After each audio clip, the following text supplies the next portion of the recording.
Move 11. Move 11. How are you today? All right. We had a guy from. Let me see how this board looks a little bit weird now. Let me move this. We had a game. New window. Which window is it now? Let's see. Overlay. Window. Why does that look like the wrong window? Okay, it is the wrong window. Window on the wall. Window on the wall. Which window are you? Yeah?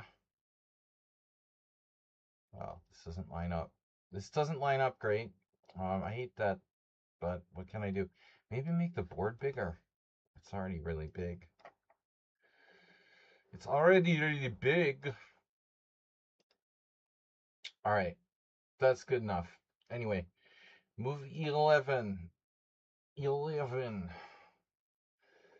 11,000 Hungarian forints. Bill. So move 11. I will answer your personal questions later. But do expect me to answer. So what else is new? I missed my stream yesterday, but Ponda got to play in our Ponda tournament in my place. I had a last minute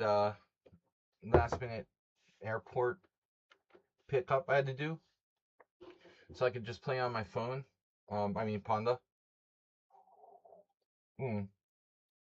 So I haven't been live since Sunday, and I had like a really horrible long poker session Tuesday. So yesterday I was kind of tired anyway.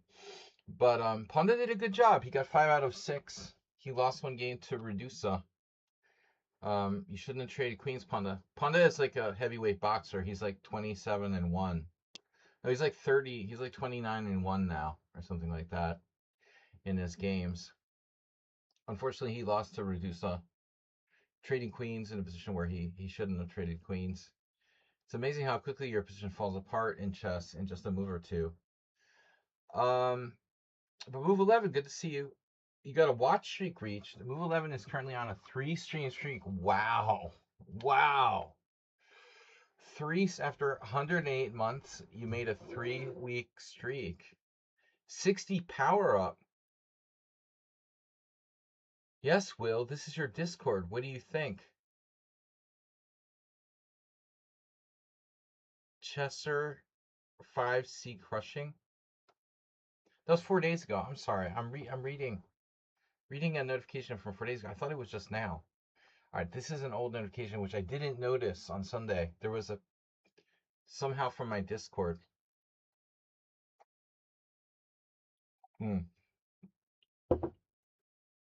Raving lunatics in poker Tuesday night. See, here's the problem with chess and poker, and like, there are different styles of play. You can be like Petrosian, you can be like Tal. But sometimes people are maniacs, they're like complete maniacs, and they don't know that they're maniacs. They think that the way they play is normal. I gotta fix my text here. Move 11, did you know you're a maniac? It's not like they necessarily want to be maniacs. I recommend a balanced fundamental style in whatever game you're playing. You should start with a very sort of fundamental balanced style, and then you can become more defensive, more aggressive, more wild, as you get more advanced, or modify your style as you become more advanced. But I think adhering to the fundamentals is the important thing in the beginning, whatever game you're playing. All right, so this is analysis stream. I have my coffee. It doesn't seem to have any effect. I mean, maybe I'm like, I don't know, man. I don't feel more awake from the coffee, but maybe it just makes me talk more or something. I don't feel better. So,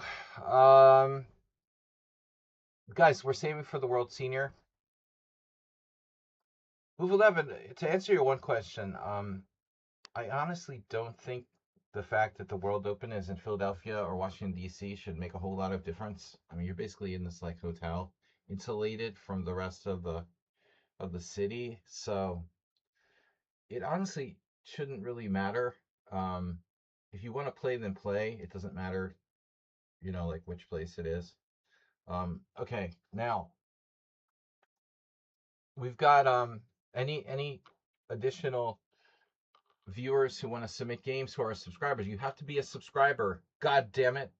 You have to be a subscriber. We've got only one subscriber game submission so far. Probably like largely because I omitted yesterday's stream. People like forget Move 11 submitting a game. Okay. An old Simul game. All right, whatever. Oh wow, it's not your game. How do you come up with this game? Submit other people's Simul games. Been doing your research. All right, let's see. Learn, study. You're welcome to submit any game you would like. Add a new chapter. I'm just hoping to feel more awake at some point. I haven't been the same since before poker on Tuesday night. I played from 2 p.m. until 4 in the morning, which is what? No. Yeah, that's 14 hours. Still haven't recovered. My sleep schedule's weird. All right, so we got a game from Song Prism, a game from Move 11 that was actually not played by him, but instead Mr. Sohan versus me. There's a really nice game I put in the study that I covered for something else recently. I'd like to share with everybody. Maybe I should pick up a transparent chest bag so as there are no questions.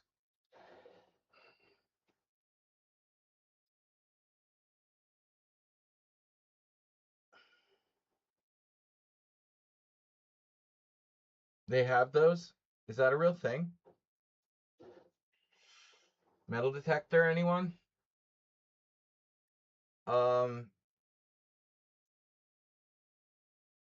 For a while there was that fashion trend where women had like translucent or see-through, whatever, transparent purses. It's kind of weird. A few years ago. All right, man. You worry about weird stuff. Chess is my bag. Focus on the chess, not your bag. Focus on the chess, not the place where it is. Focus on the chess. The chess. Focus on the reflecting pool. That's the important thing. Gypsy 9999. You're surprised nobody's selling chess beads.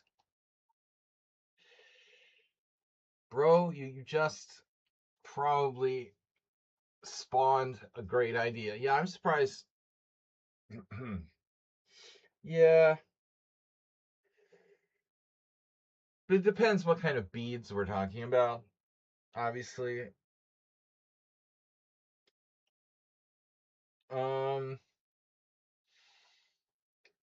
Well, I've been playing chess for 40 plus years, and only once I've suspected an opponent of cheating, and that was this fall.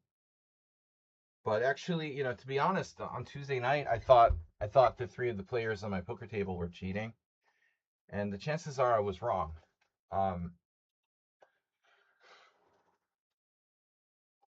I thought that there were three players colluding together, and it turns out like two of them were definitely friends, but I became paranoid when I felt like there was a good chance that like three of them were actually cooperating together.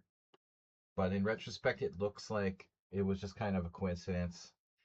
And so that happens a lot. We might be paranoid or look like see things that look like they're suspicious, and a lot of times we assume the worst. So I slowly realized I was probably wrong, but gotta be careful, you know. Chess beads, chess beans, chess jumping beans. All right. So I'm kind of waiting to gather some more games here almost as I drink my coffee. We've got Sun Prism game, game for Move 11, and my game. Normally we cover a bunch of games, so hopefully we'll get some more. You think chess beats would spark sales? Yeah. Well, advertising is the most important thing. You know, if you put it on, like I'm getting these ads on my phone. If you play like a free game or something that comes with your phone, then you get these like annoying ads.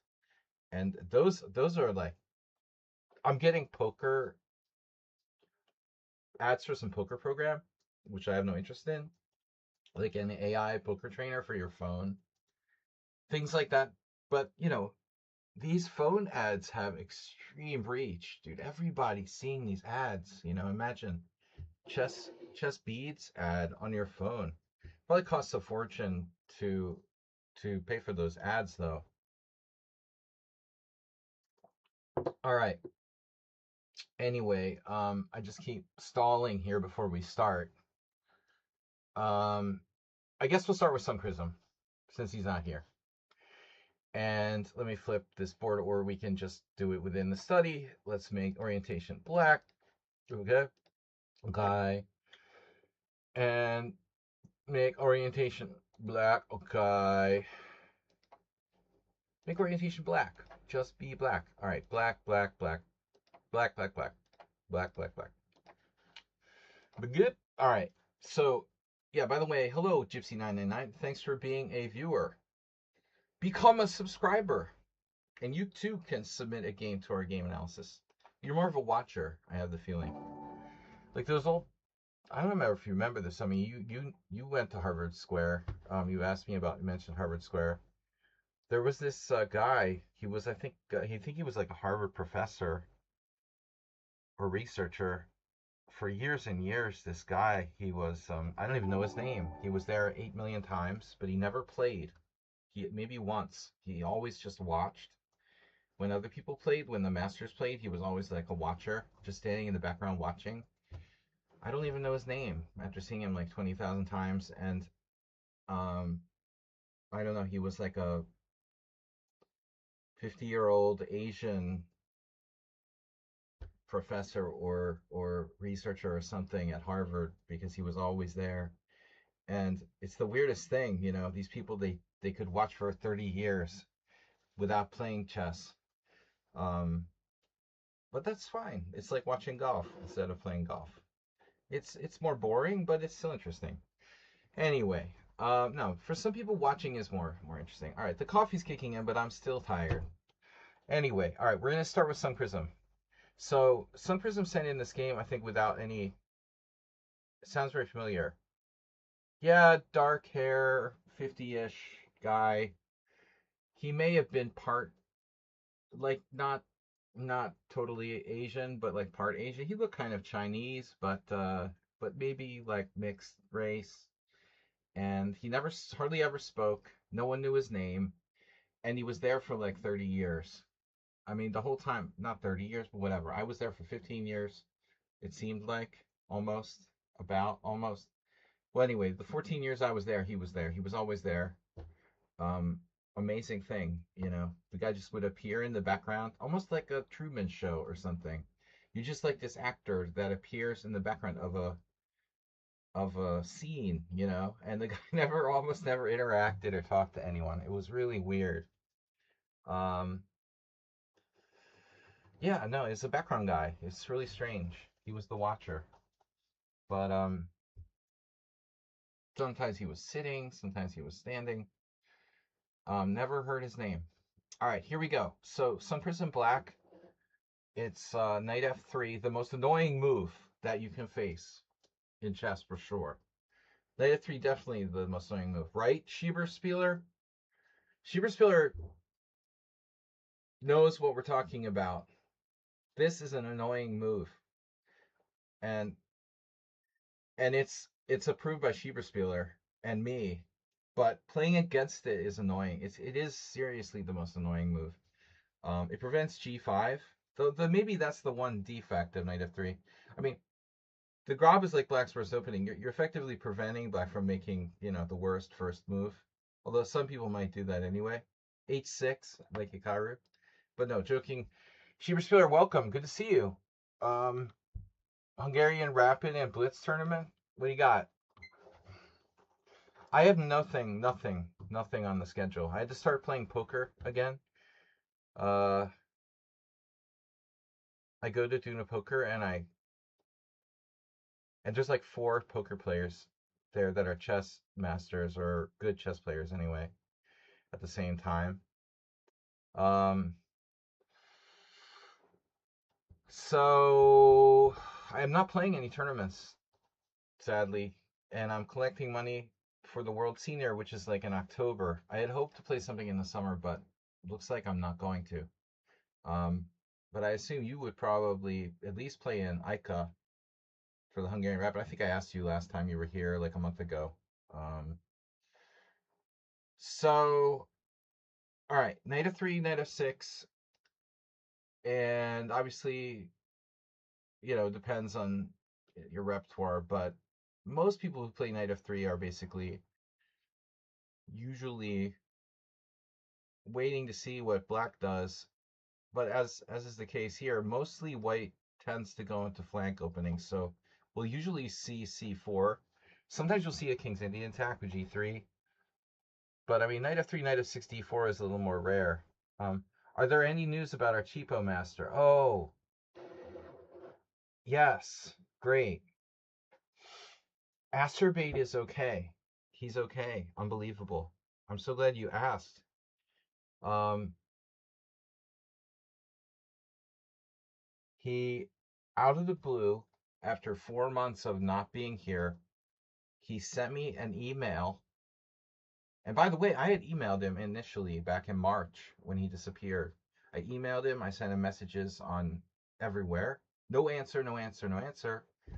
He, out of the blue, emails me explaining that he still probably can't come to the stream because he doesn't have iPad, his iPad and iPad, and he's weird, so he does weird things.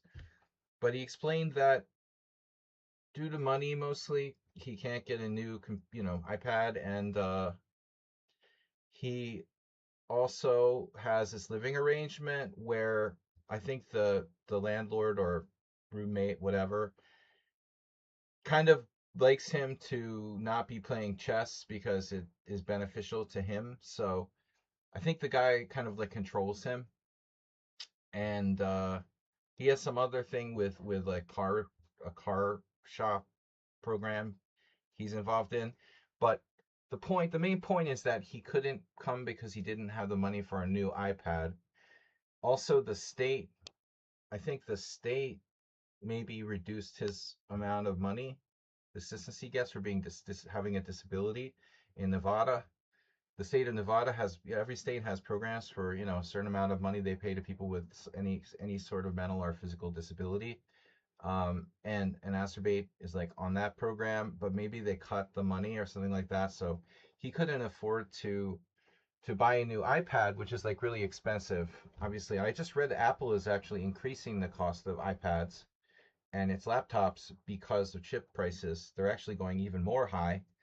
Um, but he said like, he'd like to come back in the future or something like that. So anyway, he's alive and well, despite how strange it is that he just like disappeared, and would like to come back but cannot at this time.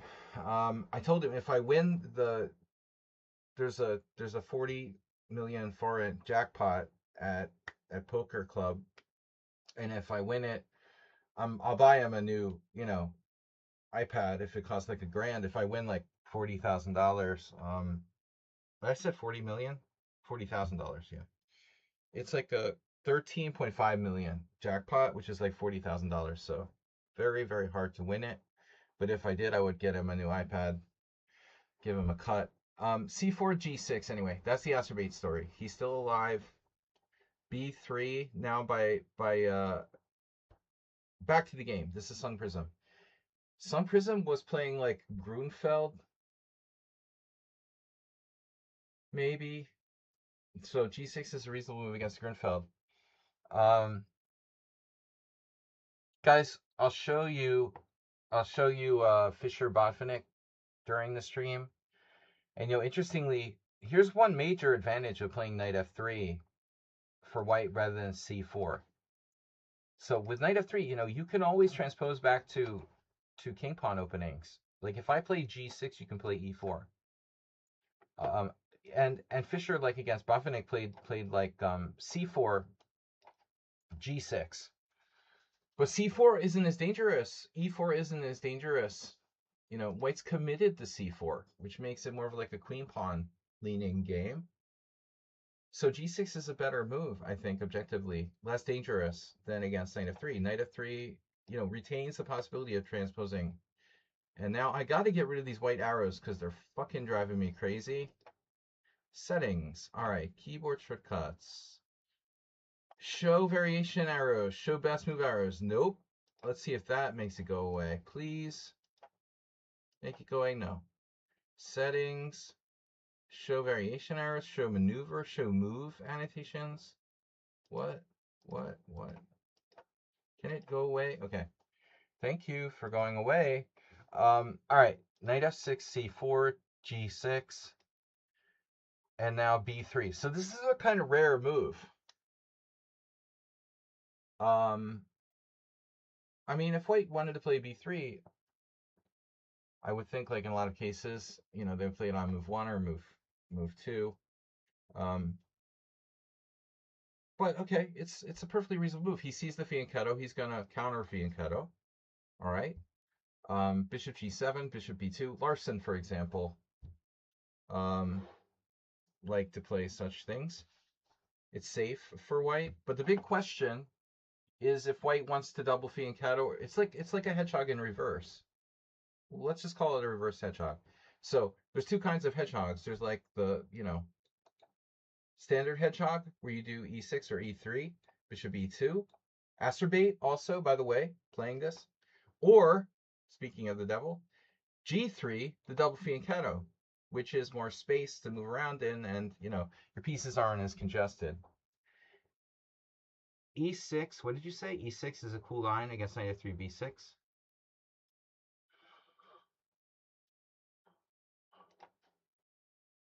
Aha! Move 11 giving away his secrets.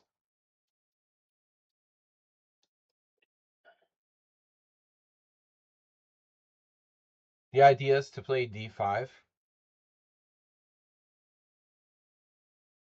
Very abstract. There's no instances of that happening.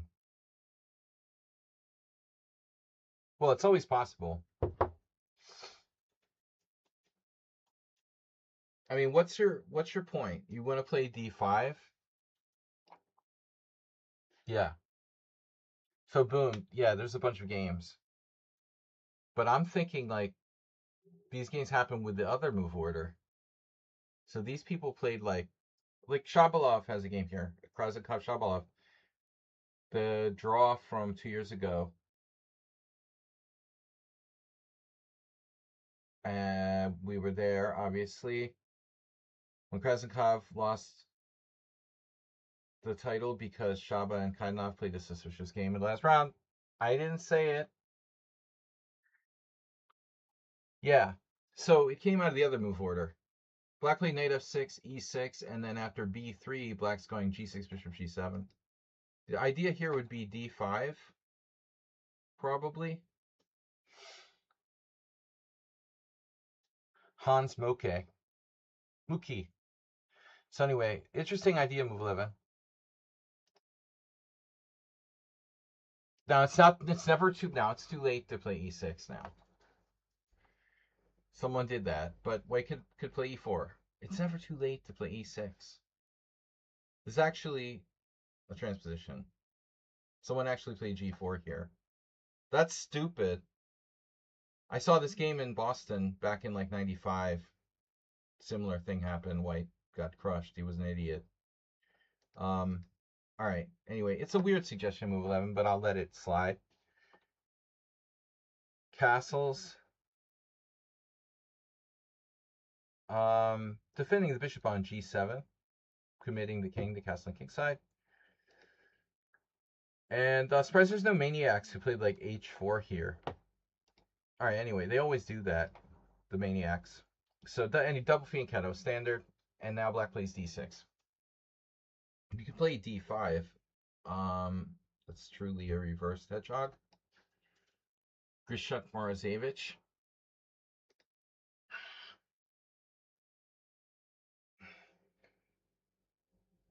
Anyway, let's just go on because it's like very standard. You could double fianchetto yourself here with b6, but I think it depends on what kind of structure you're used to playing.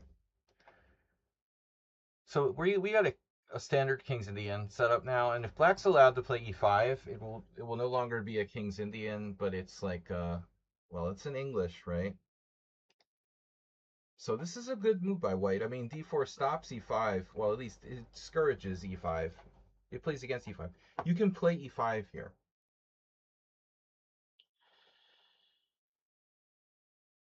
This particular position, I'm not really familiar with. So I think e5 is like take, take, take, take. This is Kramnik stuff. Traditionally, black would move the knight. You see that old Polish game, Wojtkiewicz versus Snapik, 1990?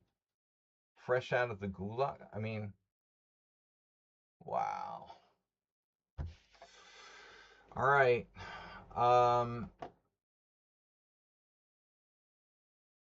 But you don't have to. You know what's funny about these types of positions? It turns out that I think computers figured this out. It's actually best to just take back. And I don't remember any of these particular games, but I think this was kind of like unknown until Stockfish came on the scene. It turns out that grabbing this pawn on e5 isn't really too great. So it's funny, like queen takes queen, rook takes. If you try to eat the pawn, you lose a lot of time, right? Here's Nakamura Gupta, 2018. What do we do now? Knight c6. Taking a second pawn is suicide. So Hikaru goes, this is one of Hikaru's b3 openings. Bishop c3. And now you see knight e4. Bishop takes g7, king g7. You know, so this was unknown to players years ago, how much compensation black actually has. It's not necessary to do that.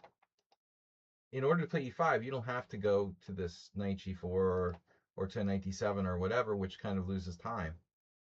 And that changes everything. But white's best is something like takes, and I have to ask Kramnik. I mean, I'm used to seeing this position maybe in a slightly different order of moves. I'm used to see. I think I've seen this position with the bishop already on g2. Although I don't know how that would be possible. Actually, yeah. No, I'm thinking of a slightly different position. I'm thinking of a number between 1 and 5. I have to confess that I'm thinking of this. Pawn on c4, bishop on g2. It's different. It's different. It's better for white because it's like he's created less weaknesses and has more development. But the themes are pretty much very similar. This is where George Meyer and Kramnik, I referenced Kramnik, but Kramnik's game was with the pawn on c2 still. And like bishop on g2. It's better for white than this. The c4 kind of weakens this position a bit. So it looks like you have to take here, and now it looks like some kind of exchange King's Indian, but black has compensation. It looks like full compensation. Knight a6, knight d3, bishop f5, knight c3, and now the engine likes rook d6, tn. That's a move that I'm going to report my computer opponent for. Then it changes its mind. All right. But anyway, you get the moral of the story that white has its like development problems. So black has compensation on lines. Anyways, so you might argue that d4 is like an inaccurate move order for white because of this move.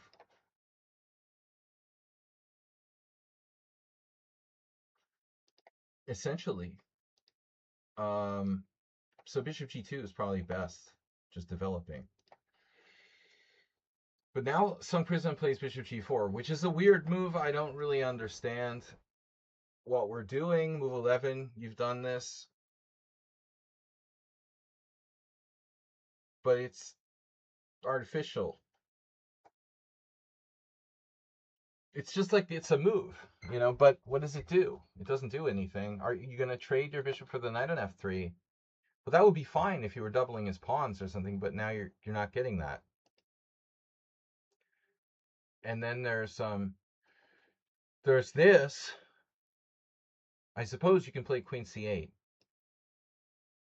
induce h3, and then go back, and then keep him frozen to h3. So white has to do like the elephant walk here to get his king over to h2 or whatever, without hanging the pawn, although move 11 would fearlessly play g4. To me, that kind of makes the most sense if you want to justify bishop g4. Black now played. Oh shit! I forgot to activate my stream. Hold on a second. Sparkle Horse. I am streaming. Oh, okay. That's weird. Sometimes it works and sometimes it doesn't. Okay, so bishop g2, c6 now. Yeah, I thought you were going to do that, but it would be more normal to say do c6 first. Whatever. Okay, c6, knight on bd2. And now, I mean, this bishop can come back. It obviously shouldn't have gone to g4 in the first place. But, it's hard to understand your justification for trading a bishop on f3 for nothing, because bishops are worth more than knights. So, move 11, a man after your own heart. That bishop is suspicious. Could it potentially be trapped?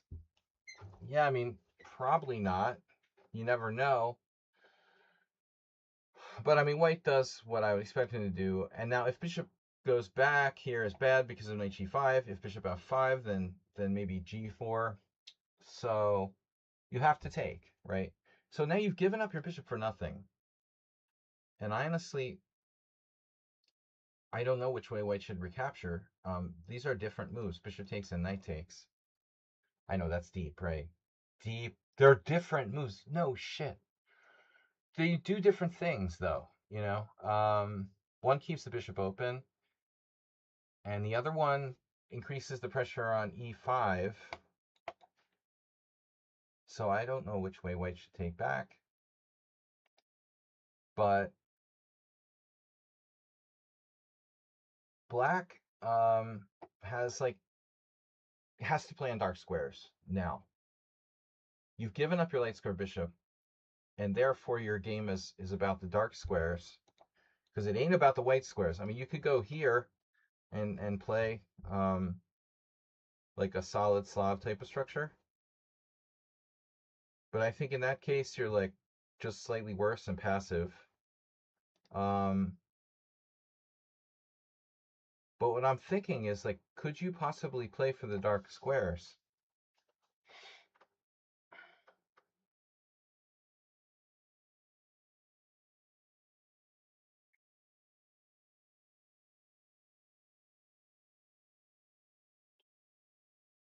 It's a little counterintuitive because you might think, well, I don't want to put pawns on dark squares if I have dark square bishop.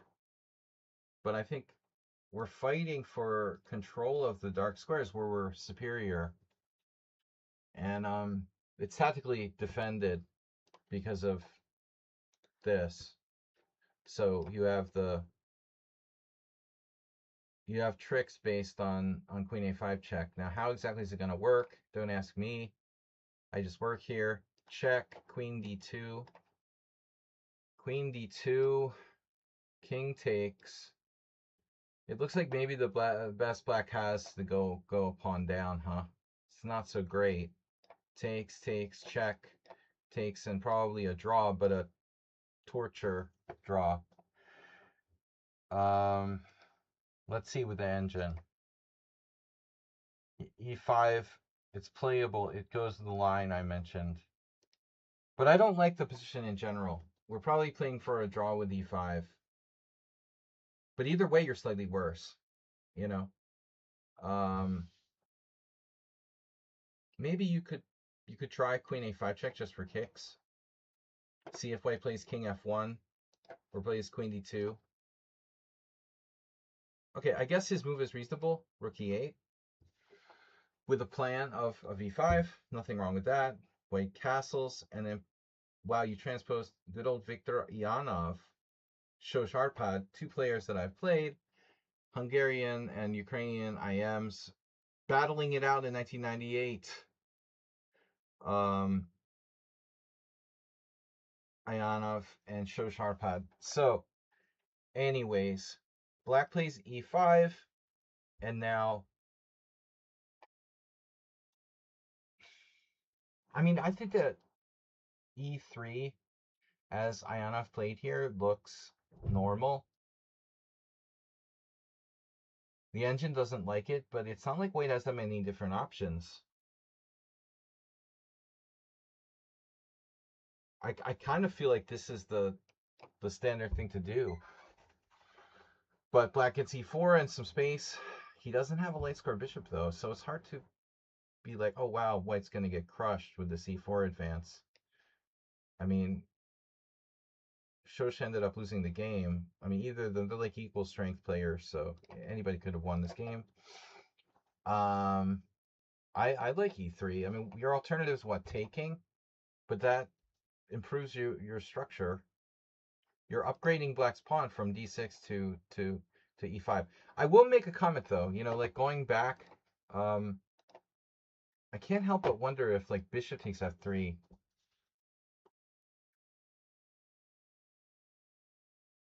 might be a better option. But I suppose black still plays e5, and why is it any better? Better control of e4 just for a moment. There'd be no queen a5 check, but you could play e3, for example. I don't know. It probably doesn't make that much difference. I just wasn't sure if the knight might like staying here to control the e4 square. Welcome everybody. We are analyzing games in depth, master level analysis. Please don't get bored. Chess is really hard. It's not supposed to be easy. Dude, I checked Prime Video yesterday. And I was looking at the channels, and there was some video channel, like some sports video channel that had like kids soccer tournaments. And guess what else? There was like a list of programs, and I don't know what subscription sports channel it was. They were all like little midget soccer tournaments and bullet chess, live bullet chess broadcast on like some kind of Amazon Prime streaming channel. I was like, oh my god, chess is over. The mainstream people think that bullet chess is real chess. It is not. It is not. It is. It is. It's like destroying chess and destroying the culture of chess. Anyway, rook e8, castles e5, e3, and Shosharpad decided to play e4. I don't think that's obligatory either. You don't have to, or it's a question of, and also you can do it when you want to do it. So I don't like the square. Unbelievably, you transposed to another game with this random grandmaster Boris Savchenko. Everybody's so quiet in the chat. That's because there is no one in the chat. I'm only streaming 4 days a week. This week only 3. Twitch has died. Chess has died. The chess Blasterbait's not here. He's my greeter, like Walmart greeter. But this has always been my smallest stream, Shieber Spiller. I've always had the least amount of viewers on analysis stream. So it's normally like 12 viewers. We have 9 at the moment. And then everyone else I just kicked out. Random Grandmaster. He defeated he defeated who's Carlson? I don't know. There's too many Savchenkos. Shiver Spieler. I can't be sure like which one it is. But there have to be like three grandmasters named Savchenko. And he's 2470. I'm like, that can't be the one that beat Carlson. The dude's 2470. How's that possible? What did the dude like sell all his rating points? Wasn't he like 2600? He's the Russian Blitz specialist guy? Okay. It was like 15 years ago. No, the cheater guy was a different guy. That's You're confusing him with another name. The cheater guy was a different name. No, that's isn't it?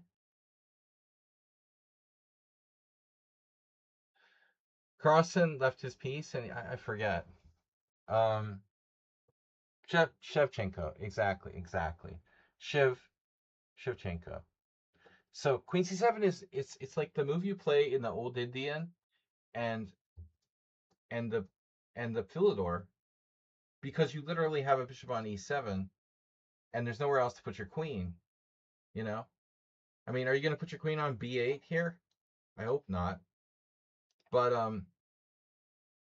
King's Indian tip: if you're going to put your queen somewhere, usually put it on E7.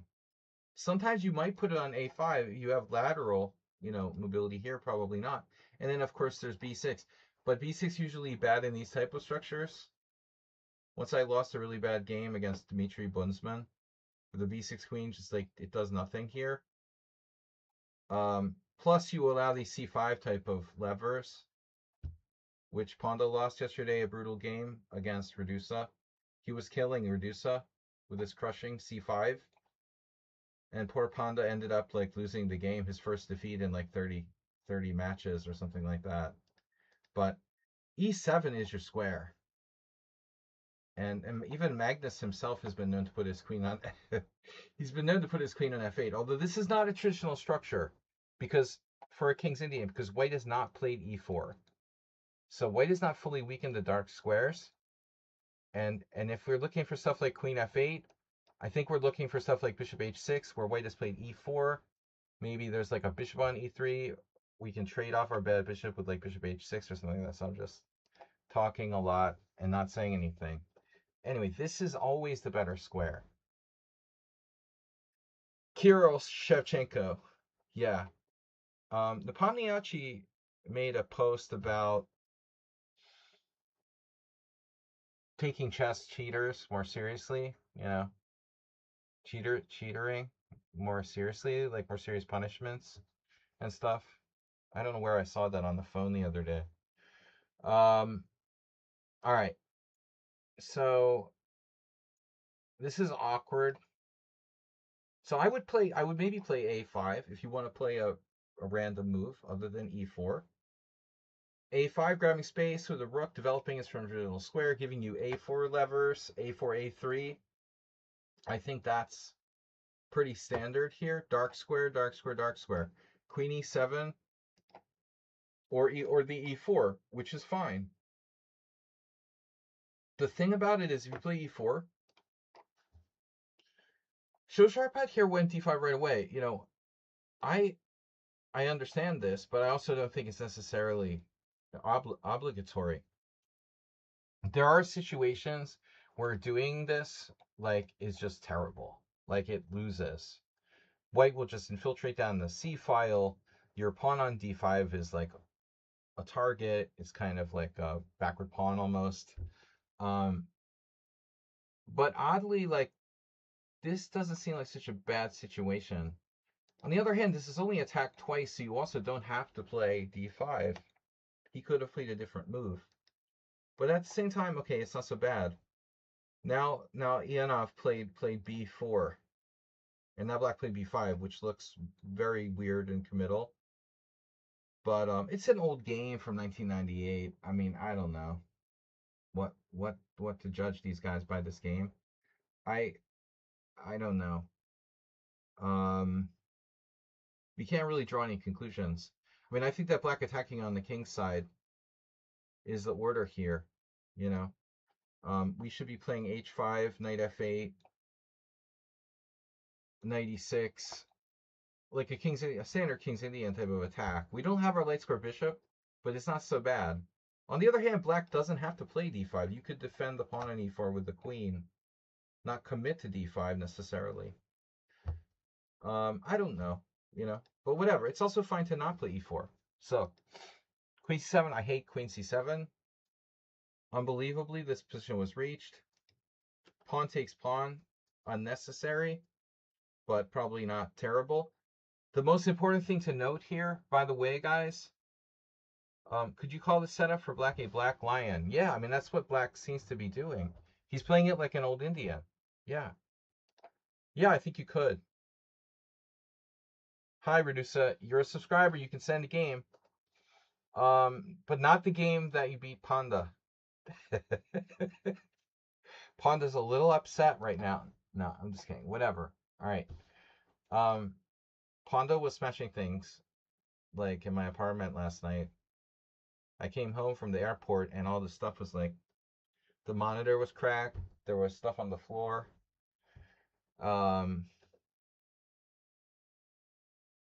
No, I mean, I came home to my apartment, all the stuff was smashed. And I didn't understand what it was, but it turns out that Pondo lost his game, his like first loss on his account, so he was really pissed. So Hari Madhavan played Rook C1. Yeah, that's kind of a grotesque move. This is okay. I mean, it's on the same level with Queen C7. Robotic, mindless moves. Yeah, that definitely is a blitz game for chess.com. Anybody want to bet? First of all, Sheba Spiller tipped us off with the blitz guy. But secondly, you know, we're making moves like Queen C7 and Rook C1. What does it tell you? It's a blitz game from Chess Your Mom. Chess.Your Mom. Why else would be people playing like, I'm sorry, I'm like talking like Yoda. But seriously, why else would supposedly strong players be playing moves like Queen C7 and Rook C1? Seriously. And the databases are filled with this crap. It's like, my dad had this dad joke, an expression for like junk food. He called, it's an old school expression for junk food. You know, your like digestive system is called like your bowels or whatever.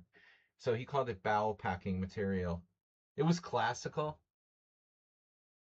The the DIN the DN International Grandmaster Chess Championships. Well, that sounds official. Well, to me, it looks like a blitz game. Queen C7 is the worst, but whatever. You know, they're just like making random moves. Probably they made the moves and you know, just sent it in by mail. It was like by mail voting. Voting by mail. But it was worth checking. Anyway, bow packing material. It's just bow packing material. So now white plays d takes e5, which the engine liked before, trading a 4th rank pawn for a 3rd rank pawn for a d file that, you know, no one's gonna be able to really penetrate on. I don't like this exchange for white, but I mean, normally we should take with the pawn. You know, you may be making a very serious mistake here by taking with the knight. Because if white goes knight d4, like, how are you getting rid of that knight on d4? Are you planning on playing c5? Because I don't see it. You know, you can play c5. Maybe if you play a6, you can play c5. But even if you can achieve c5, white has like knight back to e2, knight c3, boom. This is very bad. Gobble troll mops. And Matve 2009 rating with a party of 8. That is awesome, guys. Thank you. Matve, thanks for the raid. We need the viewers. Thank you, Sheba Spieler, for doing the research. Sri Lanka. I bet the tournament never happened. I mean, nothing against Sri Lanka. But, you know, there's some funny tournaments sometimes. This game just doesn't look real. But anyway, this is an online game. So white takes is bad. It's not a great move. I like queen c2. And suddenly you got a Bella Badea game. Enazir Rahman, the guy who died during his game 2 years ago. Two good players suddenly appear with white when you throw in the move queen c2. Strange, isn't it? How that happens. Instead of rook c1, queen c2 is much better. You want to have the rook, connected, maybe coming to d1. Who puts the rook on c1 here? It's so weird, This is stupid. This is like a beginner move. All right. Queen c2 is better, but this is bad. Now you should take with a pawn. Knight takes is fine, except for, I think, this. And white is slightly better. His bishop is good. He has a bishop. You don't. He has two bishops. You only have one. White is better now, Even if you play this and you have, like, let's say, a good pawn on d5, I mean, the two bishops still gives white a slight edge. You don't really have compensation for that light square bishop. How do you have an unopposed light square bishop on g2? So whatever. Knight takes is bad. He does queen c2. Okay, that's not a bad move. Here, and you have a backward pawn on the d file. What's up? That's not great. That's why you shouldn't take with a knight. I mean, basically, to make a long story short, you normally don't take with a knight in these types of situations unless it's like something where white really has to take himself. And now white plays rook d1, which is very good. Black plays h5. I like that move in a closed structure, but this is not a closed position now. So I think this is like it's like camel culture style. Now you're playing like camel culture did against me.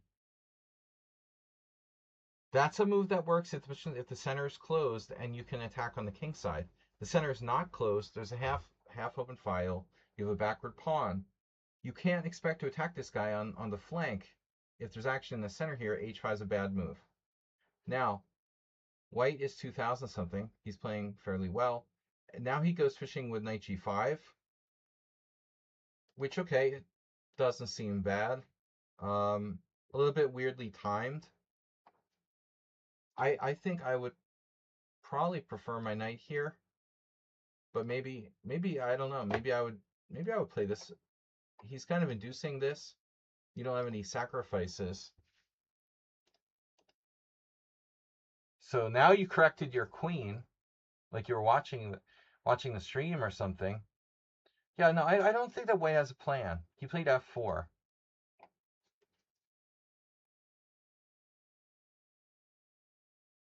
Yeah, I mean f4 is extremely risky. Well, what is he gonna do after knight d7? I mean, just assuming you don't have a sacrifice, because you might, knight g4 or something. I mean, this has to be considered, right? Here, probably doesn't work, but let's just make sure. Takes. Now, white has to defend this. So I would think like maybe bishop c1, knight takes e3, bishop takes, queen takes check, and black doesn't quite have enough compensation. But you need to make sure, right? f4, very risky, totally unnecessary. And Cheaper Spieler, this is my big thing, and you probably would agree with me, knowing your style. But the more I play chess, the less I know. No. The more I play chess, the more this, like, especially poker too, everyone is like just ridiculously like too aggressive. Everybody is a maniac. For every like solid player, there's like 10 maniacs. People want like immediate gratification. They're not patient at all. Maybe it's even more noticeable in poker, but it's the culture we live in. Anyway, f4, impatient, knight d7, and now e4. Okay. I don't think there was any other sacrificial possibility here. But f4 is not a move white has to play. They could play more patiently. Maybe prepare it like this or something. You don't have any real threats. I mean, I guess you could play d5 though, to be honest. You sent the game, okay. Are you chat banned? I don't see it. So I guess he's justifying it playing f4 before you have time to play d5. And the idea is computer doesn't like f4. Dude, this is what Schieberspieler would play, and probably what I would play too. And this is what Dmitry Buntsman would play, back in 1998 when I lost to him in a queen b6 sort of position like this. Exactly same thing. Just pressure on d6. The bishop maybe comes here. You can massage d6. Very pleasant position for white, hard for black to do anything. It's very bad. Yes. But white instead is impatient with f4. You go back. There's no tactics. But now you have dark square play. Now it's like you played e4. All the dark squares, a5, knight on on c5. His bishop is blocked by its own pawns. So having said all that, he still has these advances that could be dangerous. I actually lost to this weak kid in an IM tournament last year where I underestimated a sort of e5 break, and the guy just tactically killed me. If you make one mistake, something could go wrong. Like if he gets an e5 in the wrong way, you get crushed on f7 or something like that. We have to be careful. Sorry, that's not a move. Delete. But okay, now the knight is a face hugger. I think knight h7 is justified. Passive, yes. Necessary, maybe. Justified, probably. Fun, no. But we're past the point of fun. We need to try to hold this position. And honestly, like if you go into some kind of endgame where it's like kind of restricted bishop against a good knight outposted on c5, white might even lose. A computer would never lose. Schieberspieler would never lose. But average players will lose, with a bad bishop against a knight. I've won tons of games like that with black. So maybe exchanging these pieces is not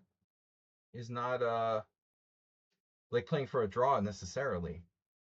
You're trading off a dangerous piece. Knight c5, you just kind of continue like nothing happened. I mean, maybe this, maybe. Yeah, and now you did this very artificial looking move, which looks dangerous. You recognize the knight on g5 is dangerous. I mean, I was thinking about this, but once again, we have a lot of danger here. I don't know. I mean, if we did nothing, maybe a5 again is a good move. It's not protected. I would like it better with the rook on a8. So, what else but knight h7? Again, somebody needs to tell me why we're not playing knight h7. He can afford to exchange pieces, and maybe he should. But in that case, let's go bishop takes g7, king g7, knight f3. If we try to take this pawn, yeah, maybe that's good enough. So you should play knight h7. Instead, you did bishop h6, which is like leaving this. Now, maybe you're very brilliant, like Bavinnik or something. But this position, I don't think so. You're now like in more danger on that diagonal. And taking this is a very strange idea. So white ignores you and plays b4. Now your knight goes to a6. That's horrible. I mean, clearly this is an option. You have to calculate tactically. Knight e6. Pawn e6 is bad. So you have to take with the queen. Then he has stuff like f5. And I mean, we're definitely not having fun here. Okay. All right. So we screwed up, basically. It looks like you have to go back, honestly. It looks like you have to go back to d7. I mean, I think securing this and this, that's your only option here, you know? a6 is horrific. I suppose you thought you could come here, but this isn't so great. You know, it doesn't do anything. I mean, why not sure up? Okay, you're afraid of d6 maybe being weak? You shouldn't have played bishop h6 in the first place. Knight a6, queen c3. Yeah, maybe this turns out to be a little ambitious. a3 is fine. I think I would just play a3 if I were white. This is like a nice threat, but forces you to like correct your mistake. And this pawn isn't that well defended on b4. So unless he has a tactic here, true enough, you don't have a move. Like your knight is paralyzed to, yeah. No, what? Yeah, knight cd7. That's what I said. We're just a little bit, I think you're on delayed mode, Schieber-Spieler. I'm thinking the same thing as you. It just takes you longer to get through the internet. So I played e5. But you're not threatening anything, you know, so though you can. I mean, you can move your rook and play knight e8. Or maybe you can even play h4 and knight h5, discovering on him. That's actually not a bad idea. Say a3, h4, g4, knight h5. Hello? I'm starting to like your position now. So queen c3 is a mistake. He should have just played a3. He forces you to go back. It's like erasing the mistake you made with bishop h6. Okay, this has got to be a fast game, right? 10 minutes. e5, also a mistake. Impatient, not leaving the pressure here. Takes. Now he trades rooks. You take. And, I mean, obviously, you need to consider queen takes. I would assume. I would probably prefer to take with the queen, but whatever. And now he plays a move that just protects his pawn with c5. But that's kind of like, yeah, you should have played a3. As Nick DeFermian said to Slaggy in 1999 or 2000, pawns should protect pawns, not pieces. I suspect that Nick got that from, you know, probably like Koltanowski or something. He recited it like he had been told that by a really, yeah. Instead of queen c3, that was the move all along. After knight a6, you play a3. That's it. Pawns protect pawns, not pieces. You don't want your queen babysitting a pawn. I mean, the guy's main threat was attacking f6, but it's a one-move threat. Who cares? Taking care of this pawn is another deal. You know, he thought he was clever, but he's just forcing you to make a good move. And now he's like going too fast. Takes. I don't know about capture. This. And now what's the problem? You simply have knight d5. So White's problem is that he just doesn't think. He had a good position, but just stopped thinking. And now queen c4 with an eye on the light squares and f7. Now Bobby Fischer and Korchnoi would be proud of the following pawn grab, but f6 looks very risky. We don't want to do that. I have to say, though, I probably would have taken with the queen on d8, but I get it now. I get it. You know, by taking with the rook, you were able to keep pressure on b4. I hadn't really thought about it. I was assuming he would go here, you know, by the way, but then you just take this pawn. I have no idea what's going on here, but black has good play, clearly. He might have a chance, though. Let's see. Yeah. Queen takes on the 7th. See, he gets on the 7th, and white has enough compensation. This is a lot like the Fischer-Boffinet game I'm going to show you guys a little bit later. This is very active here. And notice, what do those squares have in common? They're white squares. Wow. Anyway, rook takes d8, takes c5, here, knight d5, queen c4. Now you grab the pawn, and white's kind of figuring, well, I must have something right here. The rook. What do you want him to do? Taking with the pawn. Another pawn is falling on c5, right? We just chop. Takes, takes. And Botvinnik is a clear pawn down. Plus there's forks here. I didn't even mention that, knight d3, but okay, we got to recapture first. So, when you sit, please, bishop takes e5. You grab the pawn with check. Chop, chop. You're up a pawn. You're up 2 pawns. Correct me if I'm wrong. Bishop takes g7 takes. Now it's 2 pawns, not 1.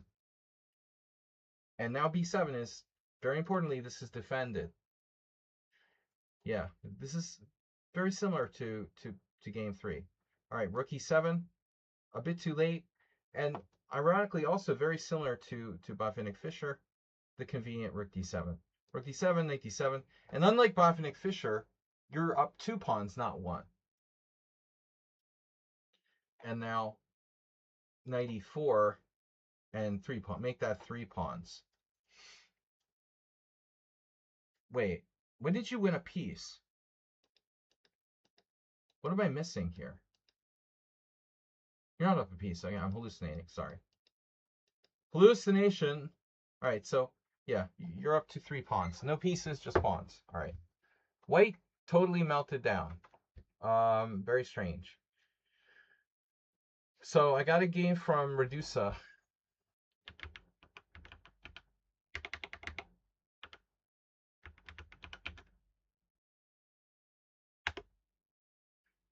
What's your name again? All right, whatever. What's your name again? Redusa 8. All right. What? Oh, it's Radusa, right? Hello. No, Rudusa. That's what I typed. You're not Redusa 8 on here? It's with a capital R. It's case sensitive.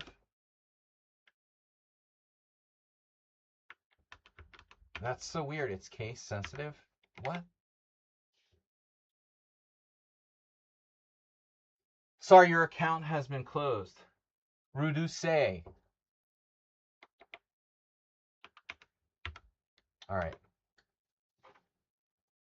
Non-words, things that aren't real words, I can't remember because they're not real words. That's why I was calling you Dusan Radic, because I need something to like identify you. Like to remember you, you have to have a real name. I can't remember Redusu. All right.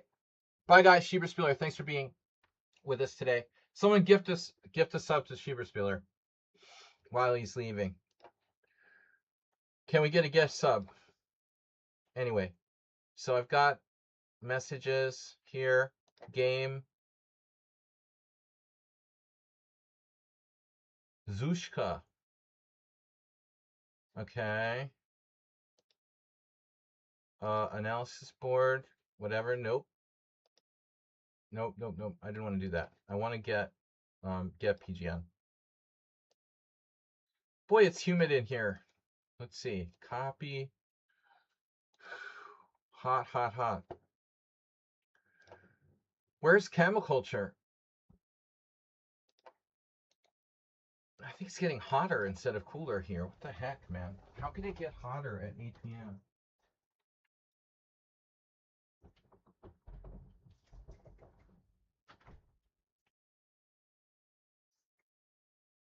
It must be that the French heat wave is just reaching us now. It feels hotter than it was an hour ago. All right, anyway, our next game is submitted by Move 11. This was my game against Mr. Slowhand, played in the Simul in 2023. Is this a Simul game? No. What? No, it has to be a Simul game. Yeah, when I was still doing the Simuls with 15-minute starting time. Global swarming. Yeah, Europe is actually the fastest warming continent.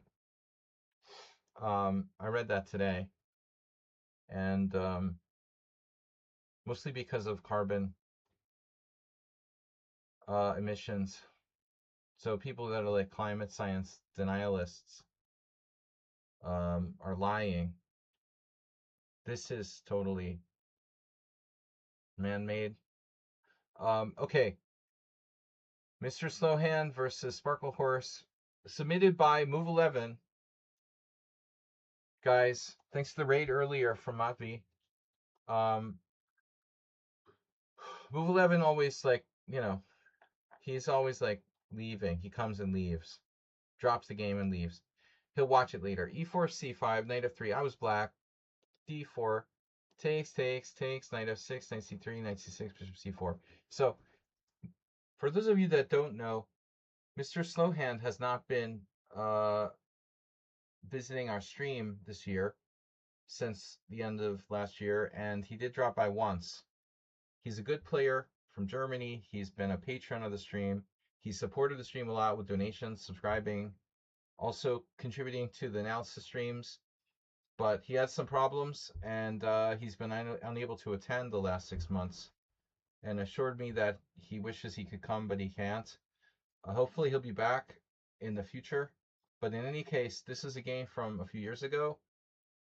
And Mr. Slow, he likes Velimirovich. He liked to play the Velimirovich attack with white. This is a Sicilian, Sozin, classical.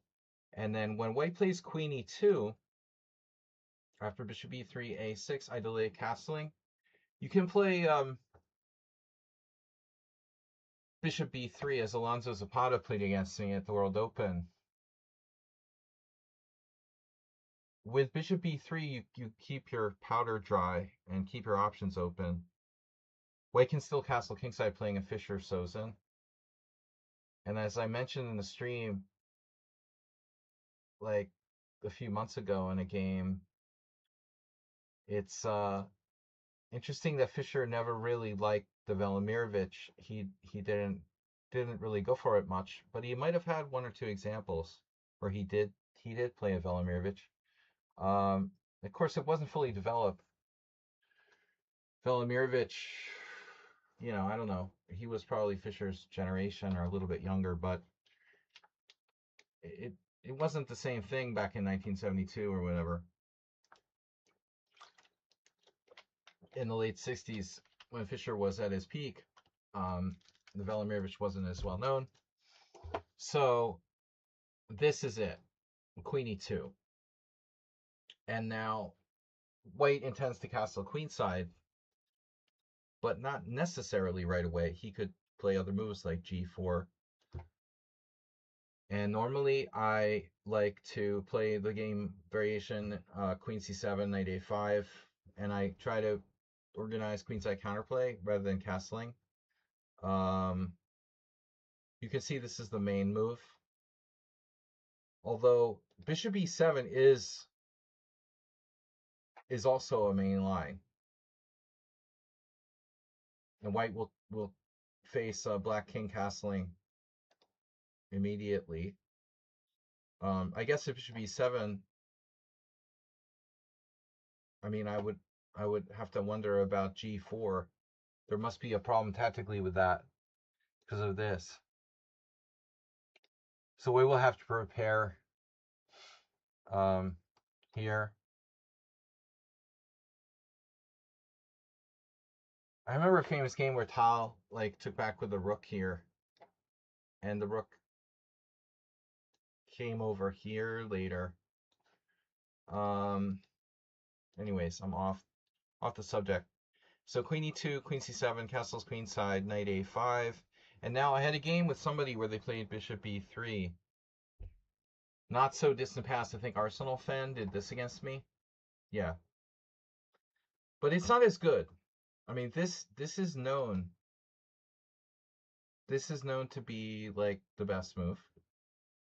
And it's not as traditional as bishop b3. I first faced this against Mark Hebden. I think playing Blitz 5-0 20 years ago on the Internet Chess Club. Mark frequently played, and we would sometimes get paired up, and I would play the black side of the Sicilian. Sometimes he played different stuff, but there was at least one example of this. I remember Hebden playing against me, and others. John Nunn, 1992. Coincidence? Probably not. He probably knows that. Bishop d3, now b5, and now Mr. Slow here played a3, and it's also possible to play g4. It's apparently also possible to play f4.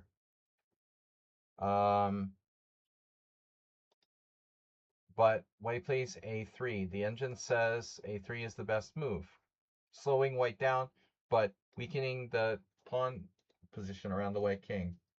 Rook b8 now, main line, and now Mr. Slow played f4. Mr. Slow knows a lot of theory. g4 is the standard plan, but I've had this position before. I mean, I'm certain.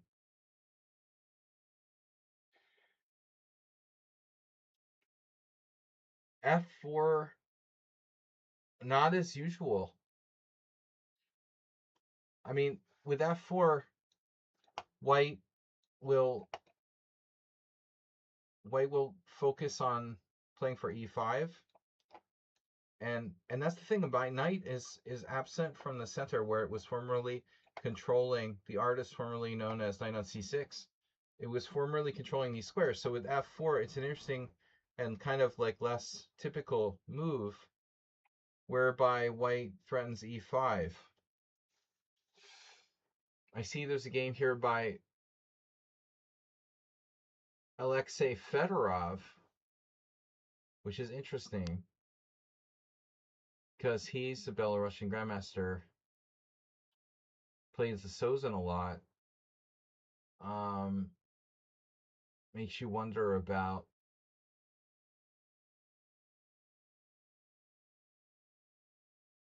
connections with these very aggressive famous players like Velimirovich. f4, and now black to move. Here I'm thinking white, white doesn't have anything to protect f4. So if he plays e5, take, take, take, you don't have a skewer like that.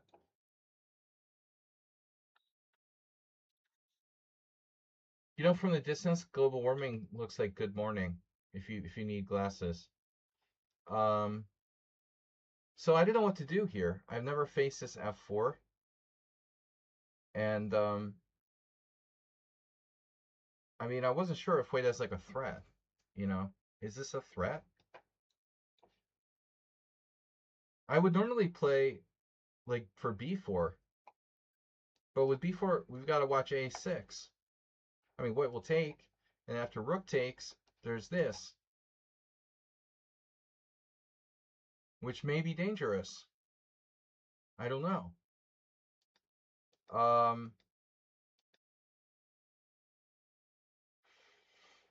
There's an interesting move here, knight d7. This was played in a couple of games. White, interestingly, went now for f5. Knight e5, but there's that. So I didn't know what to do here. The computer says what I played was best. But I mean, I'm really just guessing on this move. And interestingly, someone here played e5.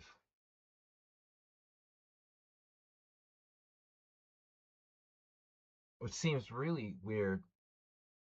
e5. How does white do that? Giving up their dark square bishop? That's very surprising. Couldn't black take on e3 here?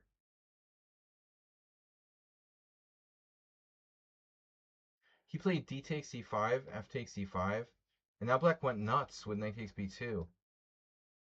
What?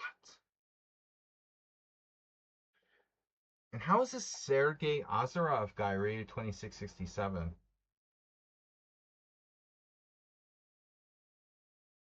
This is a little suspicious. Okay, this is a nice move. It's cute. Knight takes b2, king takes b2, b4, knight b5, queen e5. This is really random, man. Queen e2, knight c7 check, king d7 takes, king takes c7, bishop g3. Here, are you kidding me? Bro, this looks really strange. Wow. Black, this is, I don't know, man. This game doesn't look legit. It just very strange. Very strange. Why does black need to play like that? You know, I mean, couldn't you do like anything here? I would think black is like clearly winning after e5. Just take. Yeah, just take on e3. Surprisingly, white can sack the exchange. Wow, takes. Knight d5. Oh my gosh. Wow. That's crazy, but still not convincing. Very weird game.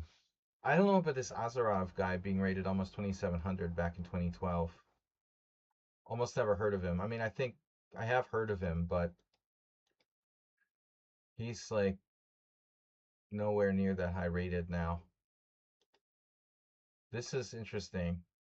So f takes e5, knight takes b2. The engine actually likes this move. King takes b2, and we're all expecting bishop takes a3 check. But instead, the guy goes b4.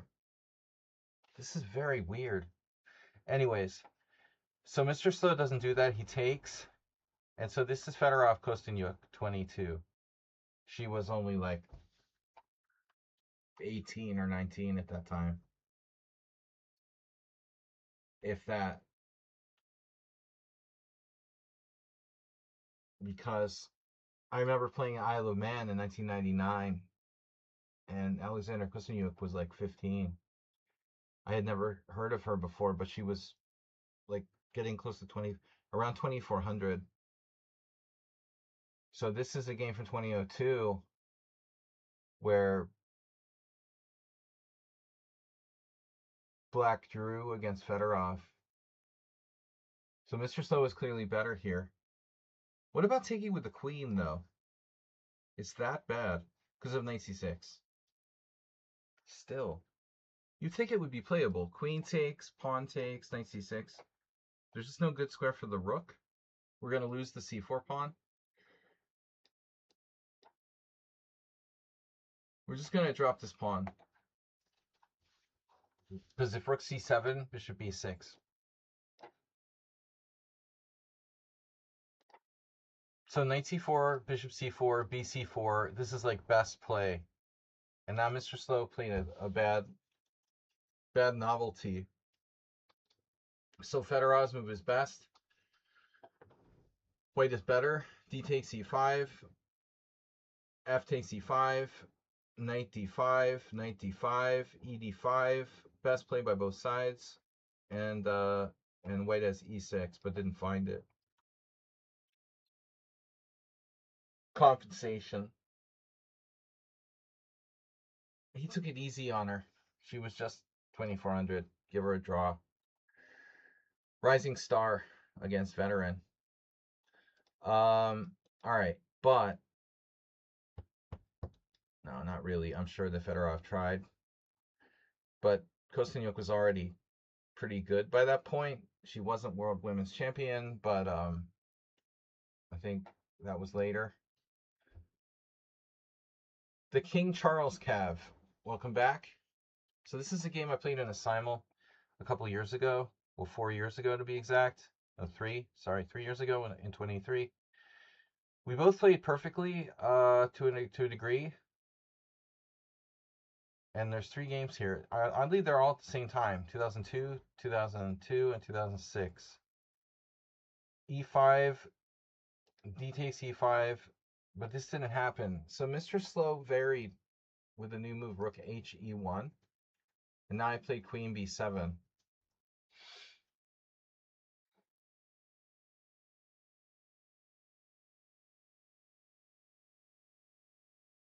Yeah, I mean, it's a wild situation. I thought I was like winning. but I lack development, and his king just pops out to d2. It's a very nice idea. This would be bad because of bishop d7, and a concept I'm very familiar with. But so Mr. Slow found this. Queen takes c4. And here I opted not to take on b2 check because my queen is like getting trapped. So instead, I also didn't like this. I don't know why. I decided to play bishop d7. Yeah, I did not remember this. This is a clear mistake, though. It looks like I had to play knight takes e4. It's maybe the same. So anyway, I missed queen takes e4. I thought I could take this pawn. So this is that bad. Check, king here, queen back, rook b1, queen a8, rook takes b8, queen takes, rook b1. And black is like lost for queen b3. Obviously, I didn't see that, here. I should have made some sort of sensible move instead of queen b7, wasting time. He takes, he's winning, bishop d7. Then he goes too far with e5. Takes e5, f takes e5, queen takes b2 check, king d2. And now I had this. But this game was played again. Oddly enough, it was played 3 years ago. It feels like just yesterday. Funny, this game doesn't feel like it was played 3 years ago at all. Feels relatively fresh in my memory. I was lucky though. He missed rook c8. He thought he was like still winning. So this move saves me. And he played rook b1. And then, I don't know whether I intended to play rook takes, but then I saw this. Queen b3. And then I guess I didn't play the very best move here, but I'm fine. I have, 2 bishops, equal pawns, better structure, and trading queens. This is the better move, apparently. Not easy to find. I played queen takes queen. Takes to the rook. I have a passed pawn now. But I guess he had no other choice. Rook takes. If he takes with a pawn, I have a tactic. Bishop b4, which I probably would have seen. Rook takes here, here. Knight h6. This again seems like just yesterday. Very strange feeling here. And then castles. My knight has square. And then here, here. Knight e4, very strong knights in the center. White is virtually okay. I remember doing this. And this way my knight can get back. I'm opening the position for my bishops. Still the game is close. Wow, what do we get? Move 11 with a gift sub. Oh, you should have gifted a gift sub to Schieberspieler, Move 11. That's fine. We got a gift sub for Elite User. He gifted a sub one, a tier 1 sub to the community. It's getting hotter here. Is this really weird? Is it just me? It's 8 p.m. and it's hotter than it was at like 6:30. It's crazy. All right. So this was this very complicated game. Apparently, I don't know. I mean, this is time pressure in the Simul. I had better moves. This is a mistake. He takes, it's like equal. He takes, it's like equal. Now I'm actually, down a pawn after rook takes c6? This I don't remember doing, by the way. I ended up hanging a piece and losing the game. I mean, I must have been like flagging or something. There's no other explanation for the following move. Well, I'm like losing a pawn. It looks like I'm lost. But I'm not actually not down a pawn yet. Okay. I thought I was down a pawn. I'm actually losing a pawn, but I'm still possibly hanging on here due to maybe tactics. Rook e8. But I was playing a Simul and I was playing multiple boards and I just freaked out and hung a piece. So if I play the best move, rook e8, not easy to find. Check, takes, rook takes. I'm down a pawn in an endgame that looks bad. I mean, he has pawns on both flanks, and I have a knight against a bishop. I thought I had this, check, king b2, check, king a2, but I mean, I still would think like I'd probably be holding this. I wouldn't want to trade pieces. Maybe rook e2, rook c1, or rook c6. Black has good chances to draw. That's it. Anyway, move 11.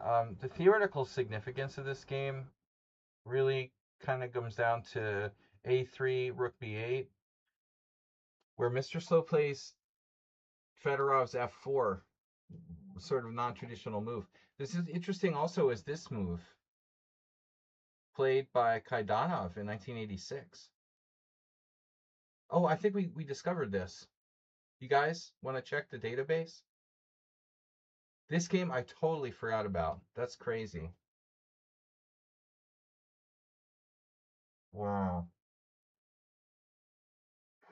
I played with Renard Anderson. We should ask Chemiculture about that guy. I think he's from Colorado. I remember beating Renard Anderson in the New York Open in 1994-95 in a really long endgame. What I don't remember is this draw from 2002. Weird.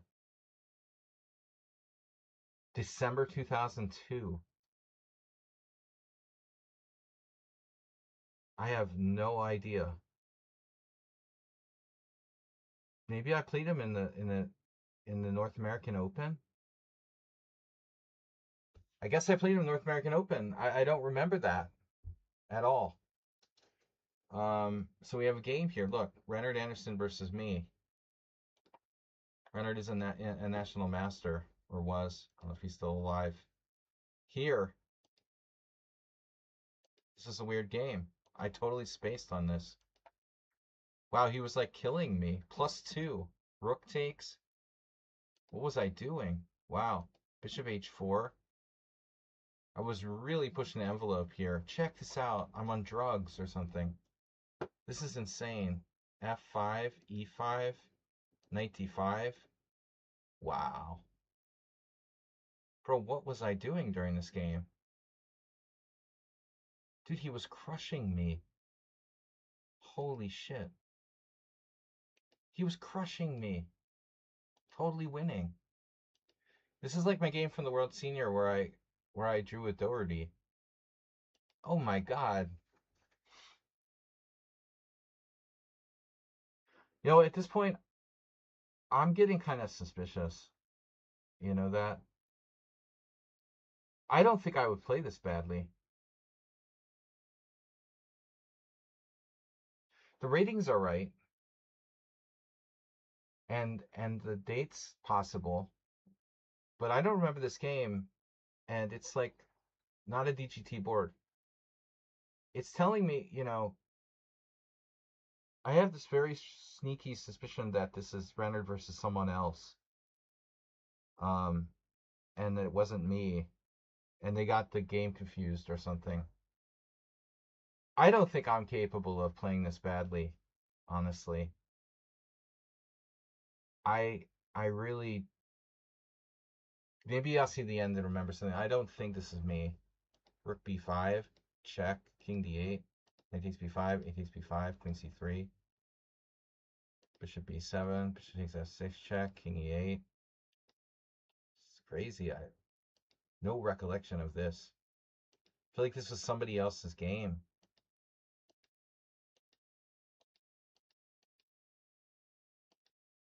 I mean, it's like something I might do. I might defend like a totally lost position.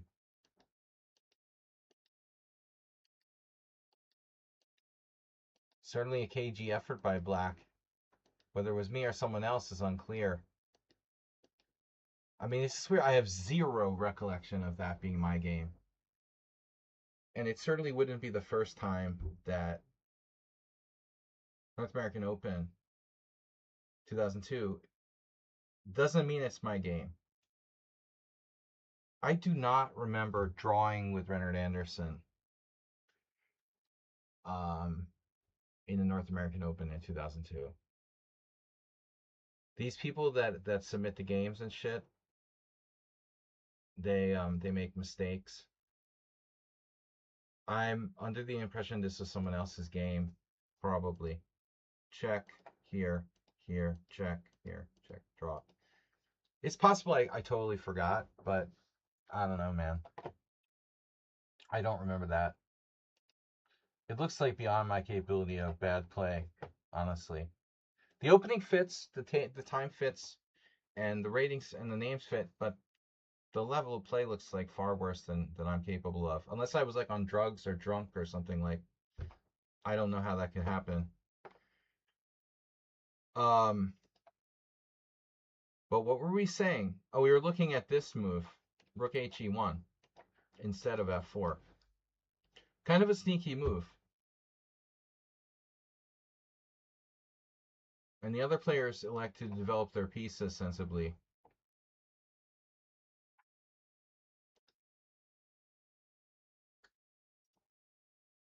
Yeah, I mean, I don't know. I would think I would remember something about it. Like, oh wow, I swindled Renner into a draw from a totally lost position. Maybe I'll come up with a game score. I don't know. But that was really bad. So anyway, let's move on. Radusa versus Zuzka. Chess lover. Chess is lover. I know it's Zuzka.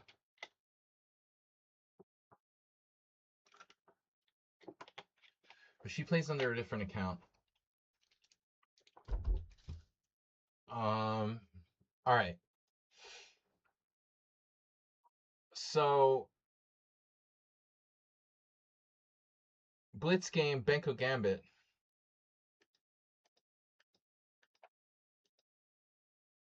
I have a weird feeling that I played the Benko Gambit against Radusa and he played something else. No, Azushka is a female name for Susanna or Zuzana. It's like a Central Eastern European female name, like a nickname for Susanna, Zuzana, something like that. So it's a woman. It's not a he. It's a she. Guys, it's so hot in here. What am I gonna do?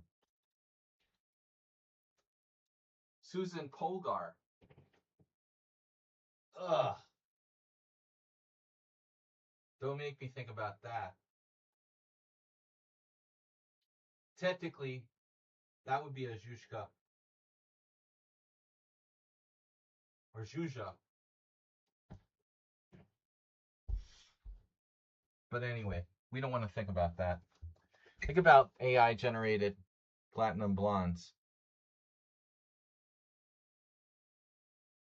Think about what's that? What's that old Photoshop? Yeah, Photoshop.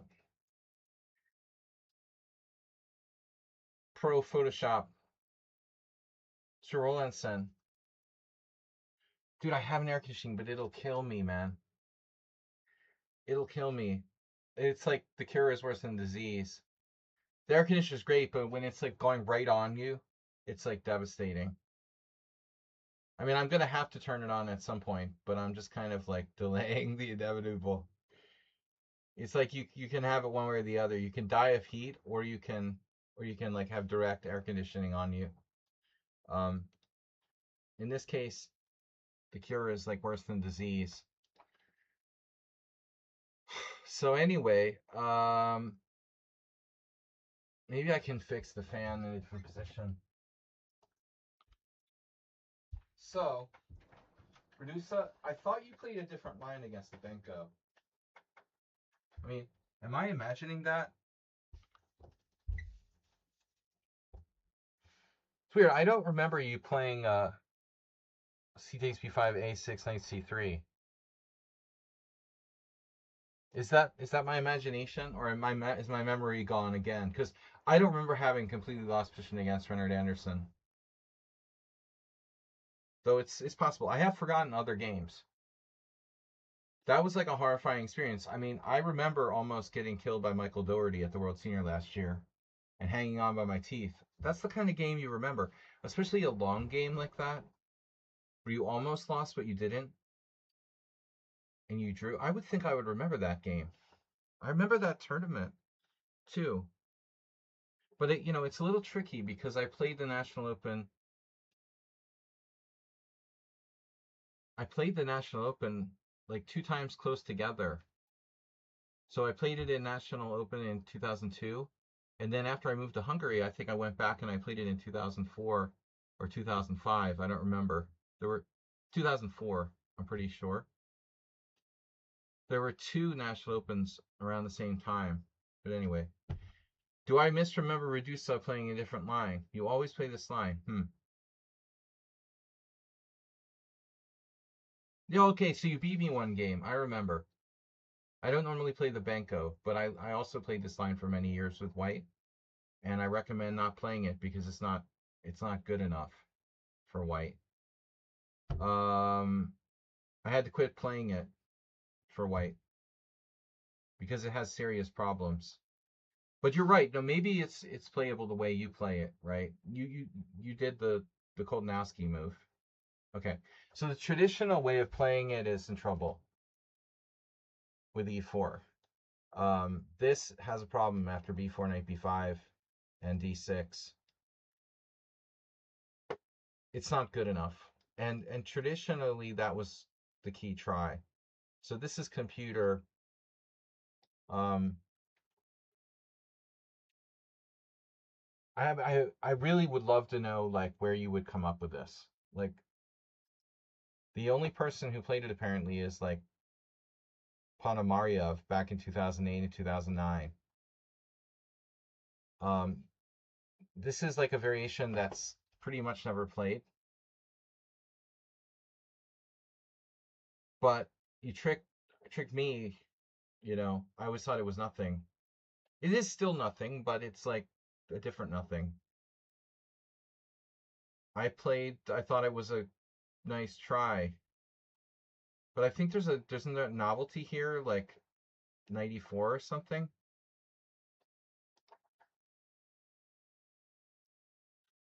Just reveal all my secrets.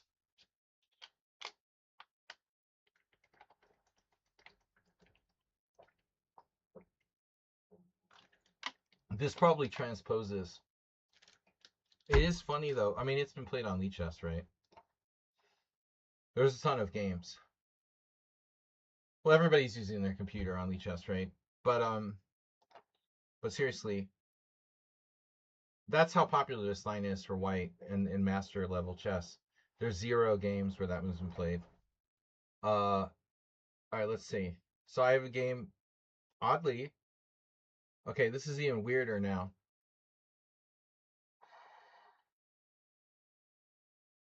I don't have a game with you. Oh, we're on black. I'm sorry, we're on black. Oh, that's funny. I beat Sasha Gelman. I had a very bad match against him. This is one of the only games where I beat him. All right, with black, yeah. So you twice.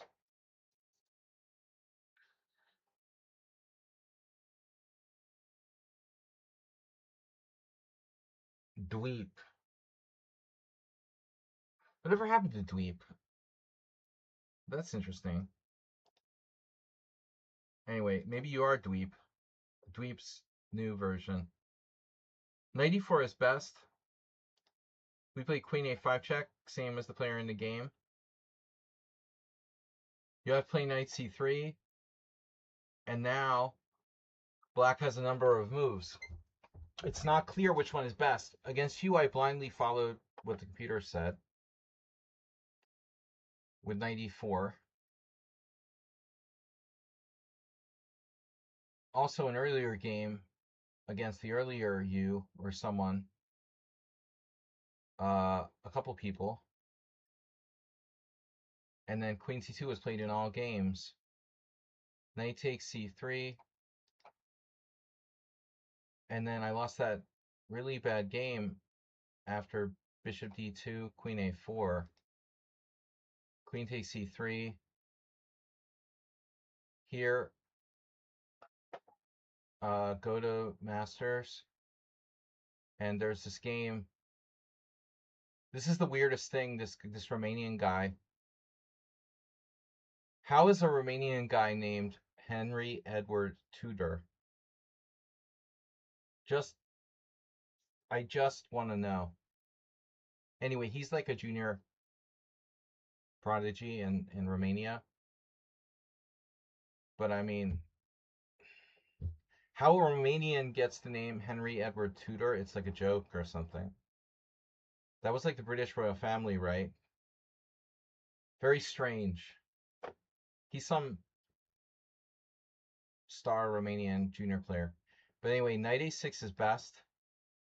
This Bryakin game, a3, now bishop b7, f3, bishop takes d5, Bryakin played perfectly, e4, bishop b7. Apparently this is better. And black is like equal. But instead, your opponent played bishop b7 right away, which is the main move, but not as good. This is not as good. It's a slight inaccuracy. Knight e4 is better, right? Knight e4 is better. g6 is also untested. Here, here, and now here. Now I feel like we're transposing to a different variation or something. e4. The pawn is poisoned due to rook b1. Black plays e6. Now white plays knight f3. We transpose. E takes d5. E takes d5. And now knight takes d5. If black doesn't take the pawn, white has... Well, what is black going to do? Bishop d6. It's no good. You have to take the pawn. And this was first played in Torso Carrick, 1997. My first year playing here in Hungary, probably before I arrived. I played Christian Carrick in my first IM Norm tournament. Bishop c4, queen e6 check, and black misses it. Yeah, so this is very specific knowledge that black needs to have here. But this line isn't best for black. It's already like a serious inaccuracy. But I mean, what a weird like offbeat line. Black needs to know this. So here, one thing you could do is play e6. I think I was looking at this. This is definitely playable for black. e6 right away. What are you going to do? You can play like e4 as a pawn sack. Very obscure games here. Very strange position. So that's an interesting try for black.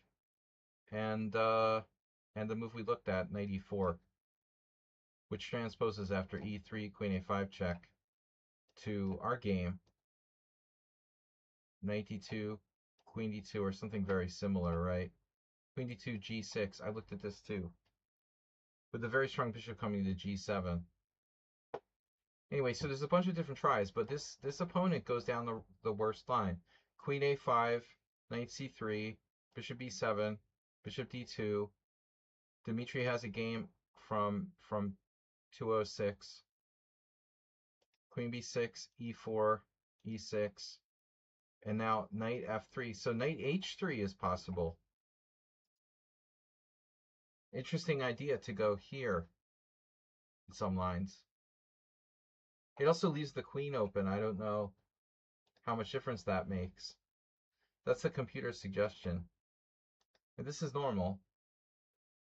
ED5, ED5, knight D5, and now bishop C4. So black to play. Knight B4 is going to get lit up by tactics. What we're really hoping for is that.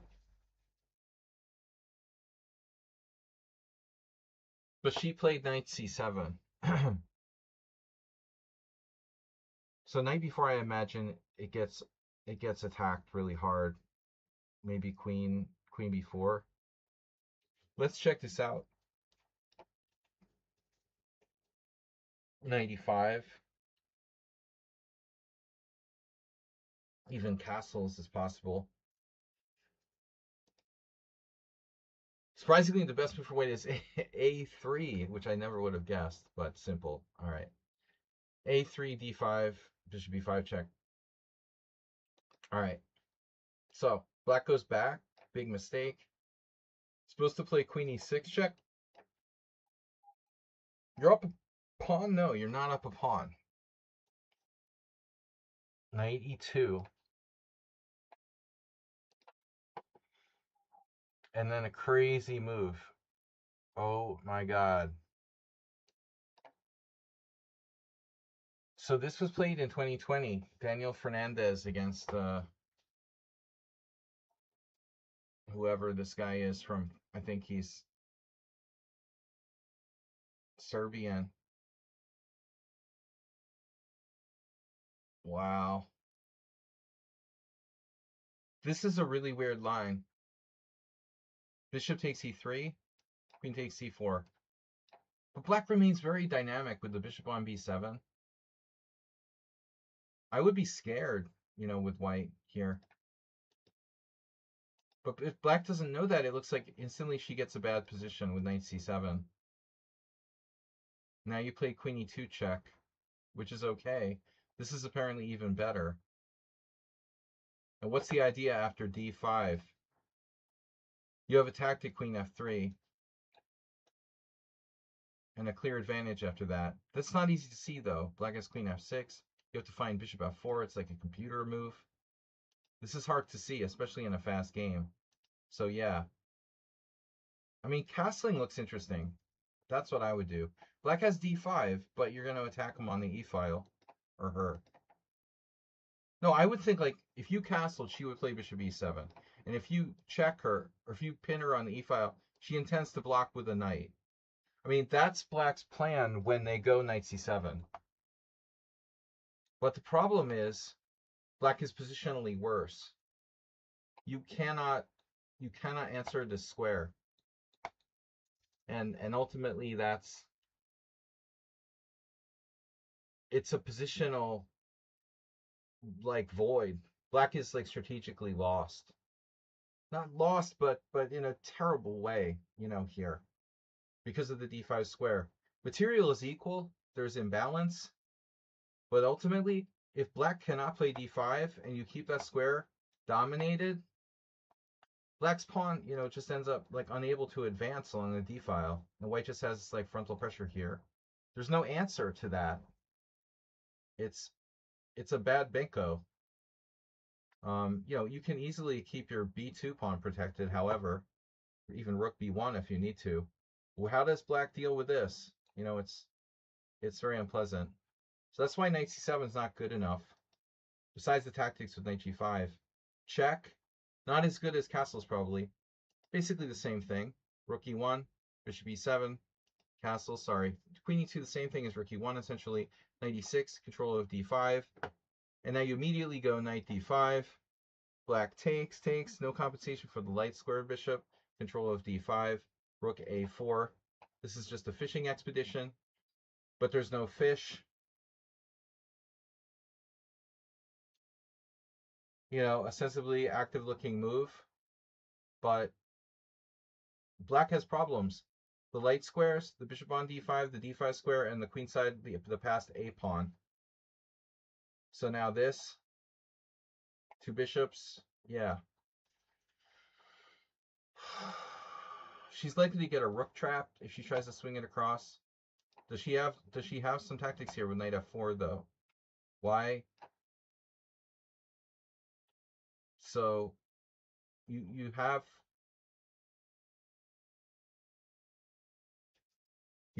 tricks. Queen c2, attacking the rook.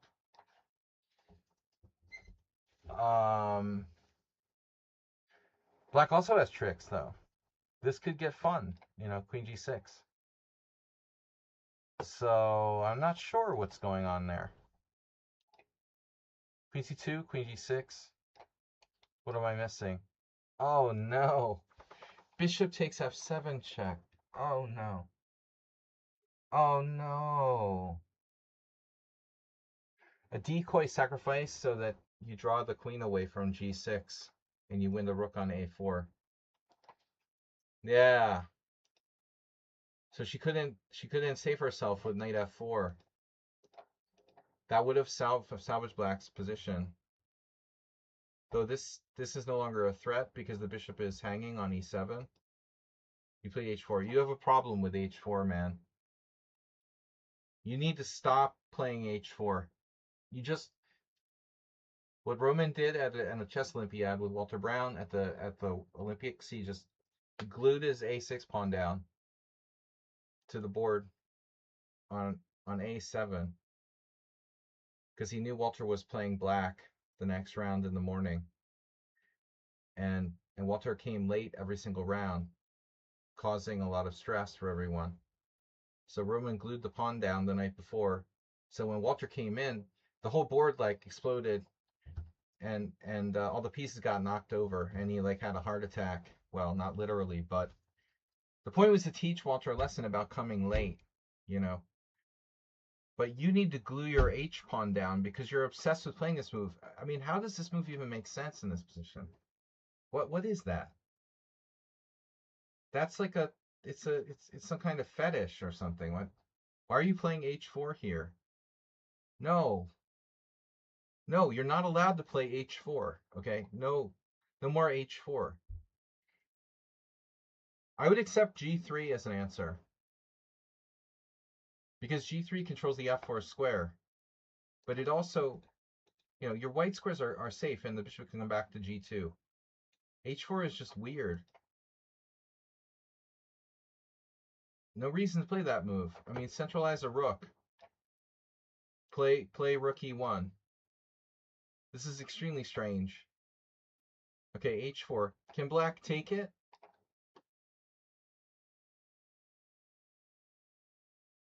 I mean, I guess you had some kind of idea. There's some kind of trap. There is this.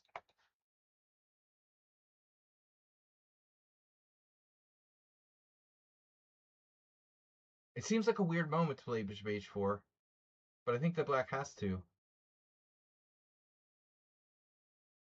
Well, I mean, to be fair, like, yeah, this again is a trap. Feels like you're playing for traps.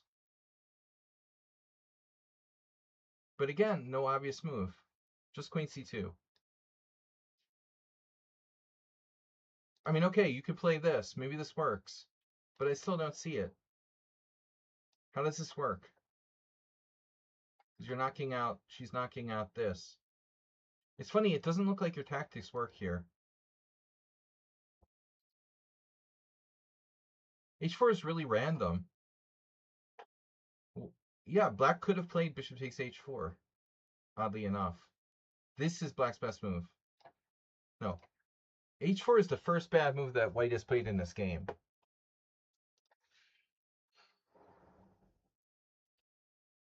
I like g3 better. The computer likes 95, rook e1, rook d1, g3, queen c2. This is fetish move. Stop doing it. Knight c6. And now bishop takes c6. No way I'm playing that move. This bishop is a huge piece. You're anchoring control of d5. You have a bishop versus a knight. I think that your last move was a serious mistake, and g3 was called for. After g3, you could just answer knight c6 with like rook to d1. with a huge advantage. Um, these other moves are good too. This move freezes black. Pressure on f7. This is very bad. Knight c6. And now here, and now your advantage is slipping. You go from like clearly better to slightly better. Bishop e6, and then f e6. I was thinking maybe this way.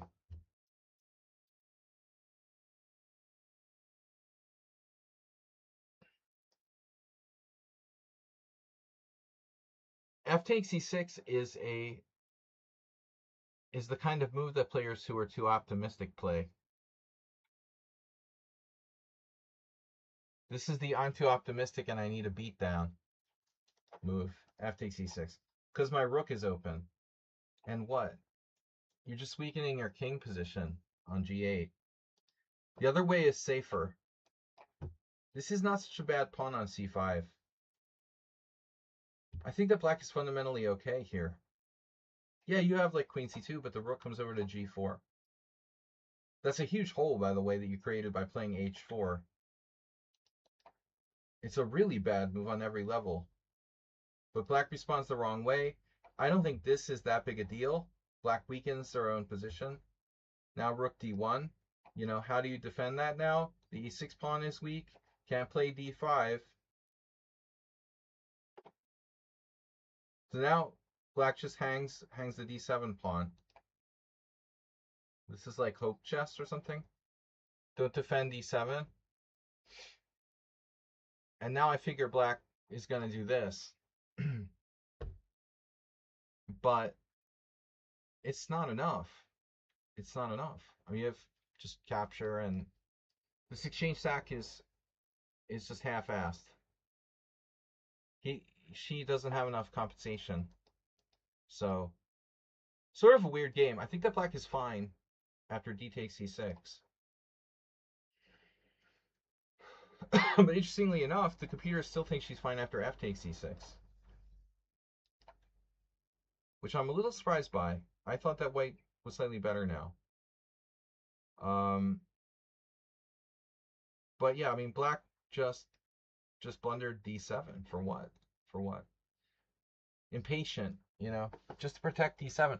I still don't like it though. You know, I would 100% play this way. Here, black has no liabilities. The c5 pawn, it's like protected by 3 things. I mean, it's so solid. What can white do? Nothing. It's a draw, probably. This is almost certainly a draw. Fe6 is risky. Why do that? You know, here. And she couldn't find this. This is actually a cool idea. You know, maybe almost this sort of exchange sack might work in the future. Or rook g4 and here. But this is crazy. Hanging the d7 pawn, like hope chess. Bishop takes d4. Bishop takes h4. What? Yeah, that's insane. Okay. So black just like dropped all their pieces. Okay, that's done. Now, do we have any other games that have been submitted by the subscribers to the stream? Have any other subscribers to the stream submitted a game? Because if not, well, regardless, let's do the real game I put in. Okay, this is a great game. This is our master lesson game of the stream. This is my submission to the stream, which is a really nice game. This was Botvinnik against Fischer, and it was played in 1962. And little bit of a backstory to this game. This game is in my 60 memorable games by Bobby Fischer. But although I analyzed all the games and I read the whole book, it was a long time ago, and this game was a little fuzzy for me. I studied that book in the 90s, and I haven't really gone back to it. So I literally analyzed this game like 30 years ago on my test chessboard, you know, at home at some point, maybe more, you know, maybe it was the 80s. I got Fischer's 60 memorable games around 1987. So I probably analyzed all of the games in that book approximately 87, 88, and I haven't returned to many of them, a few of them. But the backstory to this game is that it was played in the Olympics in 1962, and Fischer was still young. He didn't become world champion until 10 years later in 1972. This was 1962. So Fischer was young. He was playing board one for the U.S. team.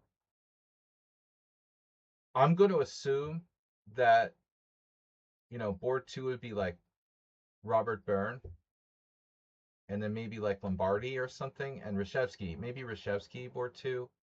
I would think the U.S. team would have been something like Fischer, Reshevsky, Lombardi, Benko.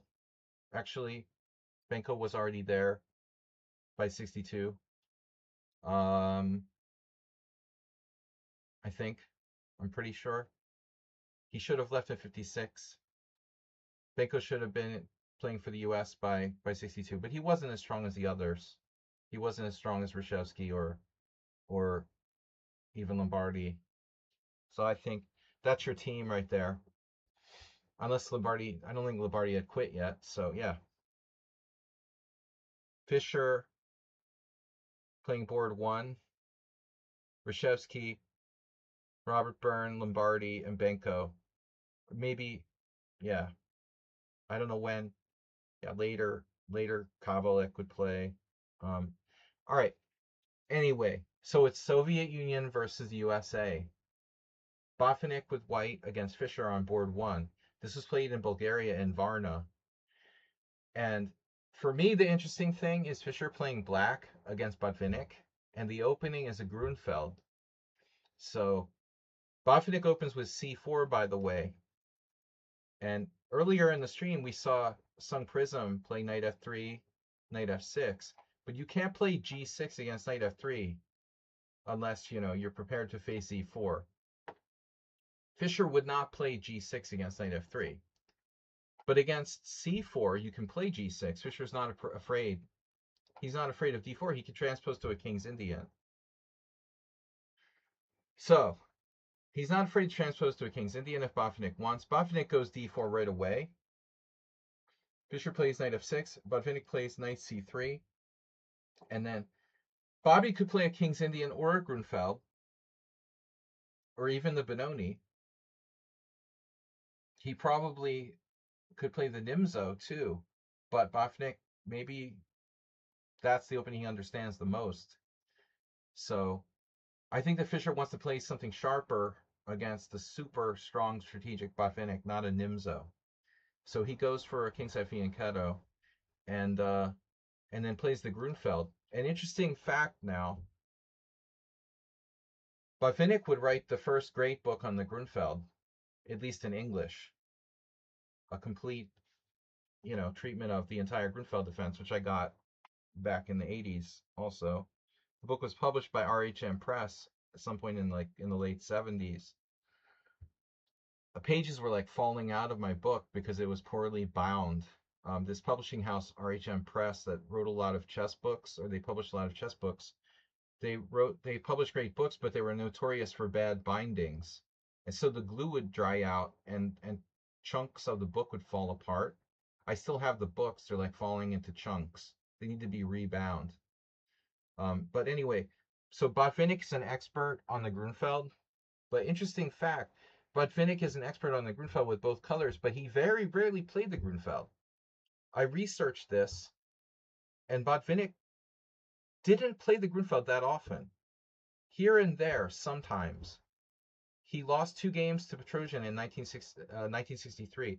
A year after this, Botvinnik lost the World Championship match to Petrosian. Most of the games were drawn. There were only like 3 decisive games in the whole match or something. I don't know. I don't know how many. Like Petrosian lost like 1 and Botvinnik lost 2. I don't know. It wasn't many. I'm not sure exactly. But I know for a fact that Botvinnik lost 2 Grunfelds.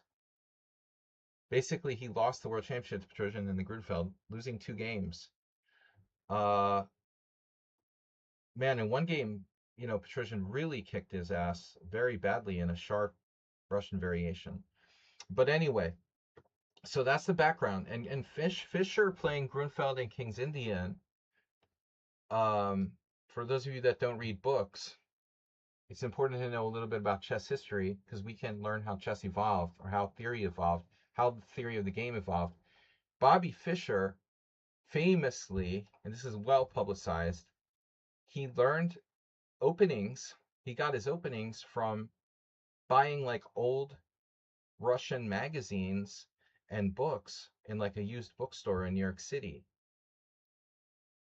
So Fischer effectively took these old Russian magazines like Shakhmat TV USSR and other things like 64, and he analyzed all the Soviets games that were published in Russian. He couldn't read Russian, but he could read the notation. So he studied all the games, and that's why he played the King's Indian in the Grunfeld. So Fischer was studying all the Russians' theory in the Grunfeld King's Indian, and that's why he plays their own openings against them, basically. So Fischer here plays. Smyslov was developing this opening a lot for black. Knight f3, bishop g7, and queen b3. This is the Russian variation. And this is main line in the 50s. One of the main lines in the 50s and 60s. And it's still played and still considered a main line today. And even in the 80s, in 86, it was played a couple of important games between Karpov and Kasparov. Karpov played many different things against the Grunfeld to keep Kasparov off balance. And this is one of like 4 different opening systems that Karpov used against Kasparov. But we have to remember Kasparov was a student of Botvinnik from his school, you know. So it's no wonder that Kasparov played the Grunfeld. Fischer playing the Grunfeld against Botvinnik. White plays queen b3. Now, if you play the Slav, you have a bad passive position. You have to take. And now you give up the center, and white has the queen in an exposed position on c4. That's the whole game. So what's the theory of the Grunfeld? You're allowing white to establish a center, but you counterattack. It's very sharp. While our justification is white's king is in the center, we're getting castled. White's queen is exposed down on c4. Castles, and now e4, main line. And now black in the Grunfeld wants to play c5 to counterattack the center. But can you do that here? Well, interestingly, it's been played in a couple of games, notably this one, Portish Adorian, 1982. So crazy Andras Adorian was a huge believer in the Grunfeld and developed a lot of stuff. He died 2 years ago, or maybe 3 now, I guess, or even more. I had the weird experience of talking to him on the phone once. But anyway, c5 is a little too much, so we need to prepare it. Kasparov likes knight a6. This is the Hungarian variation. Joseph Pinter, a friend of mine, did a lot to develop this. There's also knight c6, Baron variation. But Bobby plays Smyslov's main line, bishop g4, which is out of fashion today. This is out of fashion today because the other moves are considered slightly better. a6 and knight a6. And there's even this, I think there's even this weird line with bishop e6. This is the latest. Spidler and these guys are using Stockfish, since when? 2012? Whenever Stockfish started existing. I guess around 2012, Yakovenko Spidler. Well, anyway, bishop e6 is a very provocative move. But I think without c5, we can't, really destroy white's center. Maybe not without the pawn to attack the center. Bishop e6 is interesting.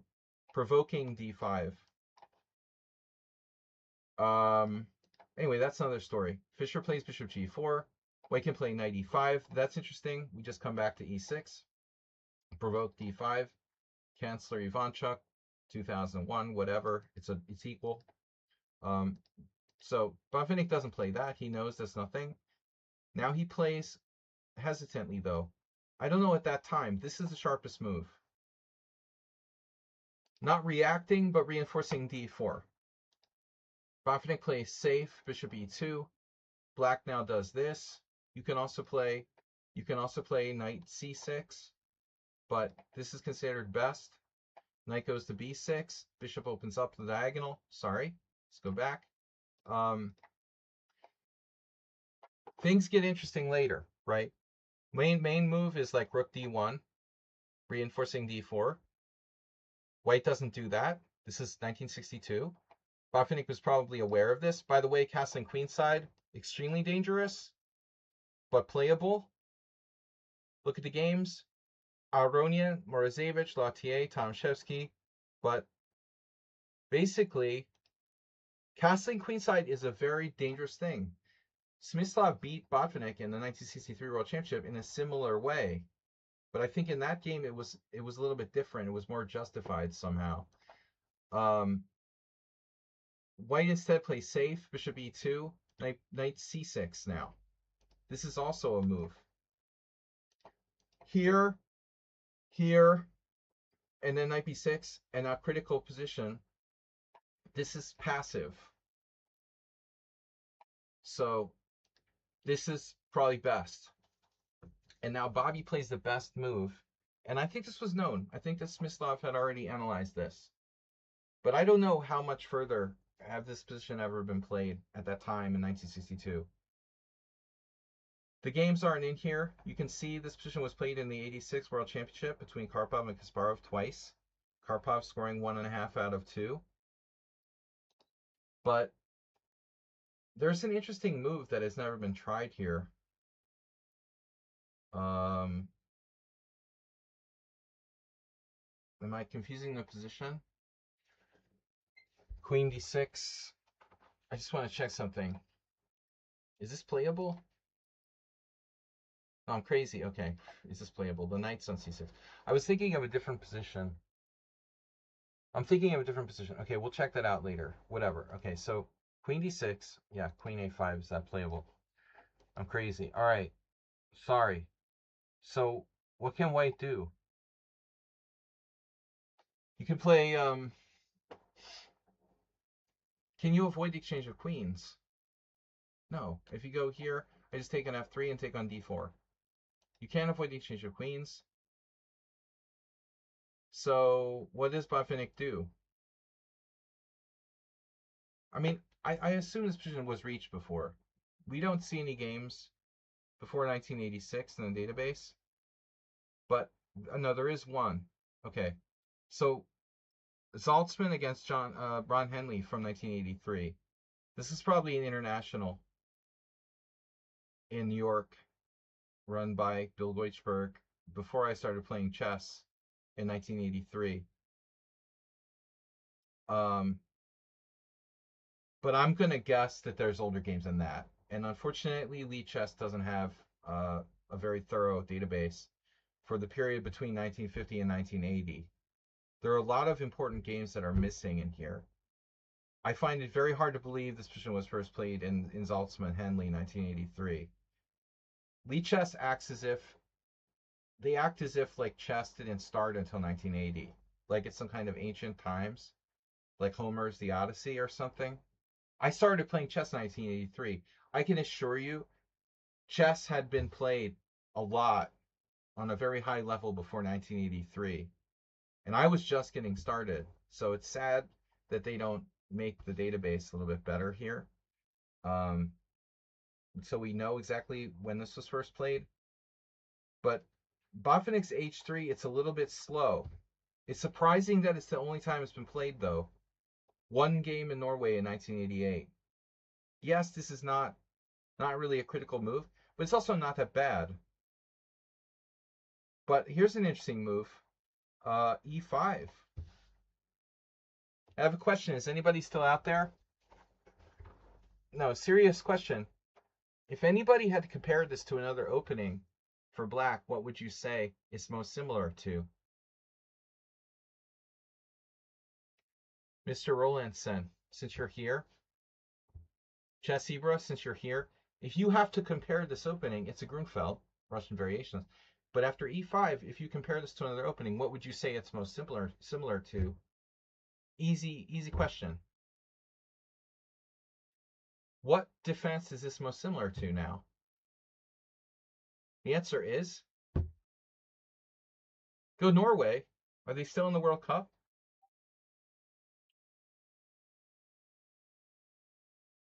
No. I mean, King's Indian, okay. I'll take that as like a credible answer. But the answer is actually trickier than that. The King's Indian and Grunfeld are well-known relatives.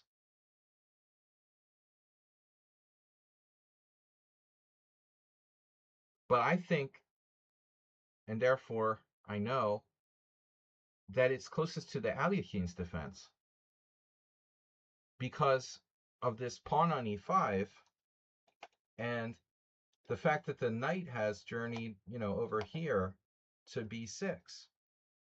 It's very similar to Alekhines defense.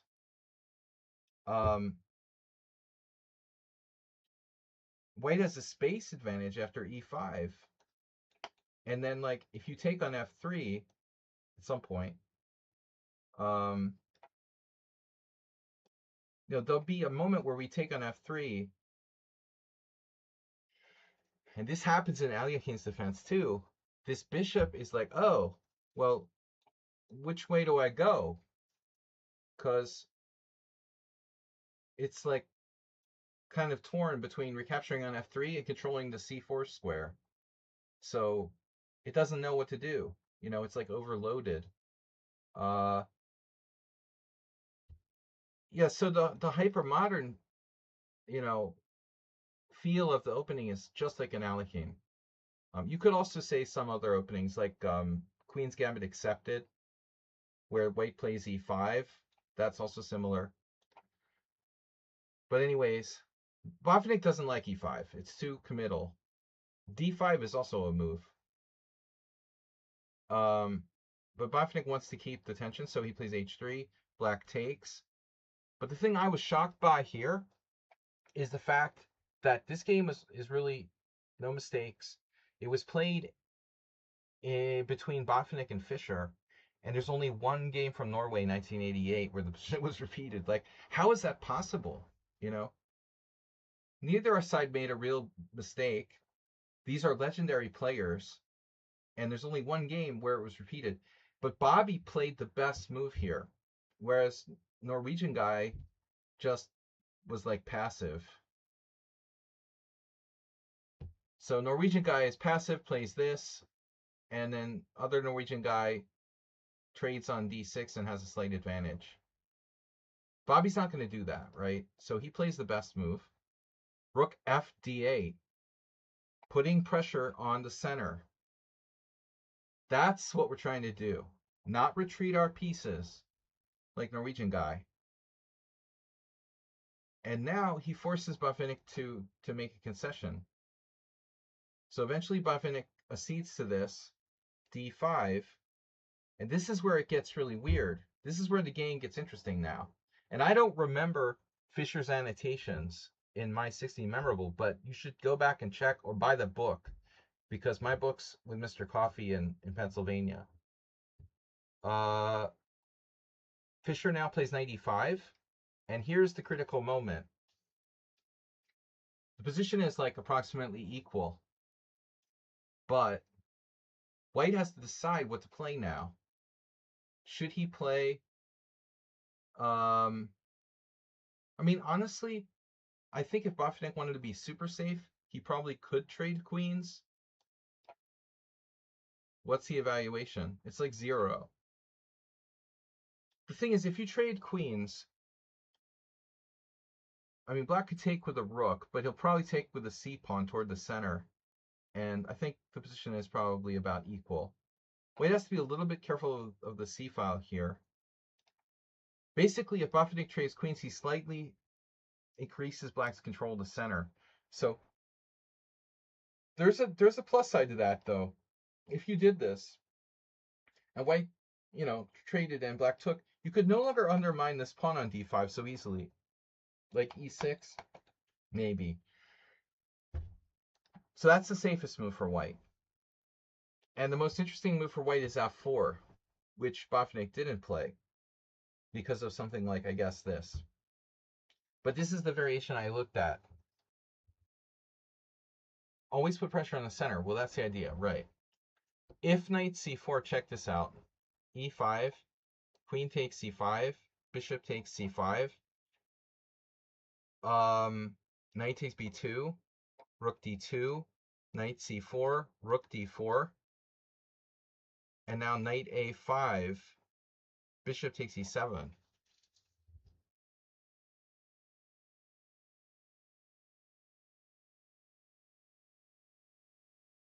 White is not worse here.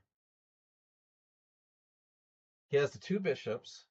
He has a very, very strong center. You know, black just traded his e7 pawn for the pawn on b2. I don't think that's a good exchange. So I think that Botvinnik's better now. Yeah, I mean, it's slightly better for white. Oh, shit. You have to find knight c6. This is the only move. Bobby would have found it, of course. Beautiful move. And then bishop takes d8, knight takes d4, bishop takes c7. Oh, my God. And black only hangs on. This is still so scary. Only white can possibly win here. Bishop h6, picking off the f4 pawn. Oh my God.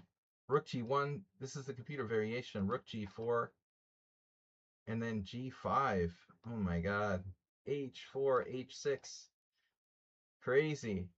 Bobby would have just been hanging on. Anyways, that's if white played f4. But instead Botvinnik plays knight b5, and here he must have assumed. This is such a great game. Botvinnik did not include this in his 100 selected games as far as I remember. I don't think so. I mean, I don't think that all of the selected games are Botvinnik wins necessarily, but I don't remember this game being in there. I could be wrong. I have to double check. But you know, he kind of has to assume that Fischer would play queen takes c5, bishop takes c5, and rook d7, defending the pawns. I would assume that anybody would play that, not just Fischer, anybody, you know. And now you have the c4 square. So now, if I was Botvinnik, I would expect this to happen. You can play any number of moves like b3, and now Bobby will undermine the center with c6, and the game is about equal. That's what Botvinnik's probably thinking, and he's probably right. Like, that's the best line. But Bobby plays something else. He plays queen f6, which is actually a mistake. I mean, if you're a computer, this is a mistake. But what do you think is going on here? It's the Olympiad, it's board one, it's young Bobby Fischer playing the world champion, the legendary Mikhail Botvinnik, master of strategy. So if you're playing the master of strategy, do you want to go into an endgame, or do you want to keep the queens on the board and try to keep it complicated? So Fischer tries to keep it complicated. He wants to keep the queens on. Botvinnik's king is in the center, and you're threatening knight f3 check. The next move is obvious. White has to play f4. And now the point, he can retreat his knight back to d7, hitting Botvinnik's queen and attacking b2.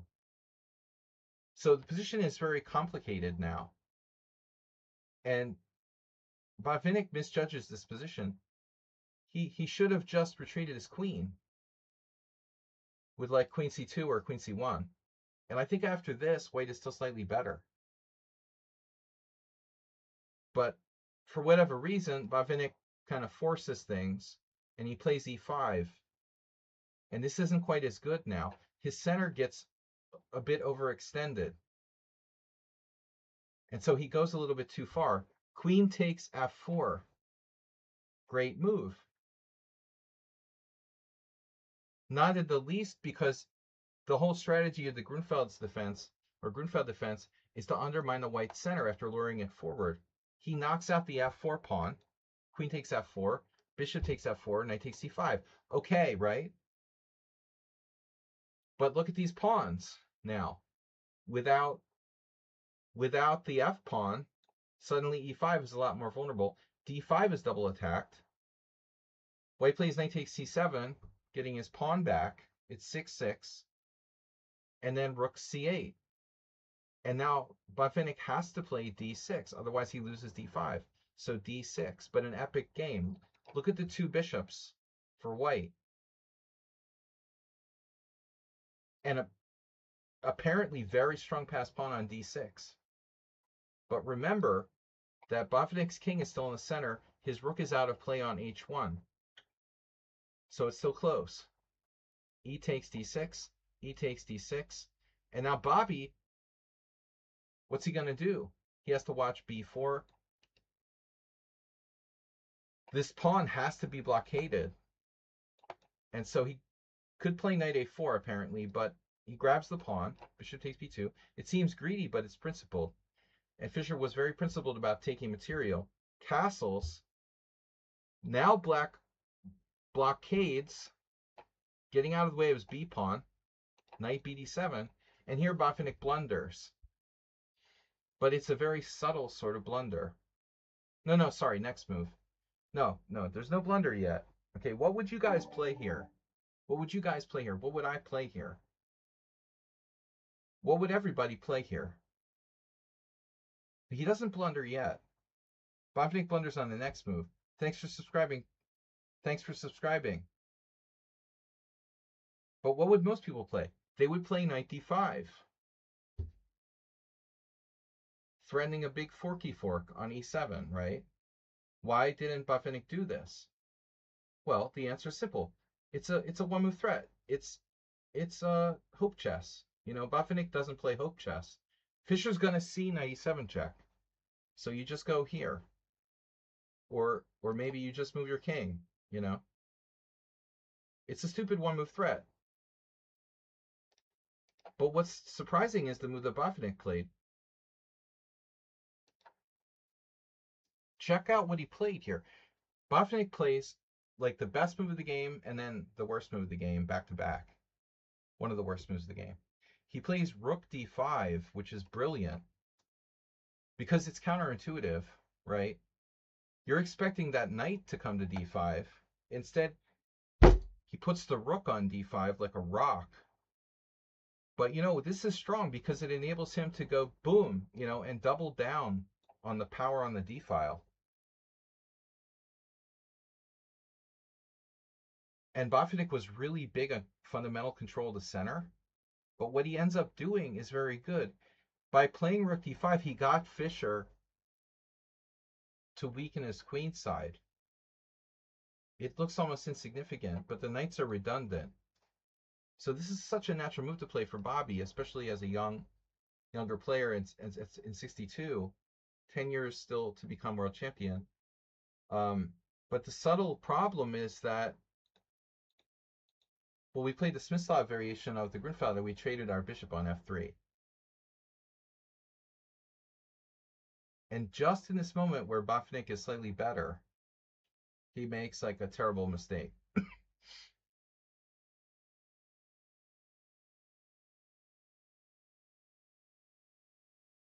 The best move for white, you know, Botvinnik probably would have found on a good day. I don't know how his time was. It's move 24 in a 40 move time control, I assume. But the problem, I think, is that Botvinnik, I'm going to say he underestimated this. He underestimated 96. Because in the back of our minds, we're strategic players and we're thinking like, Fischer's not going to do that. That would allow me to damage his pawn structure. You know, 96 is an ugly move because 96 pawn e6 and you have this like isolated pawn on e6. But Fischer is almost paralyzed here because of this knight on c7. So if Botvinnik had just sidestepped this by playing bishop h2, for example, or maybe bishop g3, but I think this is best because it's out of the way, then this is no big deal. because it's only attacking the knight, not attacking the bishop on f4. So had Botvinnik found bishop h2, white has like bishop a6 here, and he's all over him. Like white is much better after this. Fischer's in serious trouble, even though he's a pawn up. He's like paralyzed. White has, it's ironic, right? Like 4 isolated pawns. But his bishops are so good, and the passed pawn is so strong on d6. And the knight is outposted on the 7th rank on c7.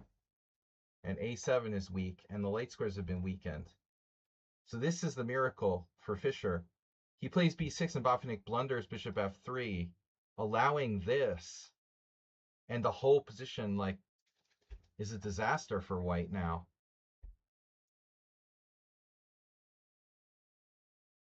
This is the pivotal moment in the game.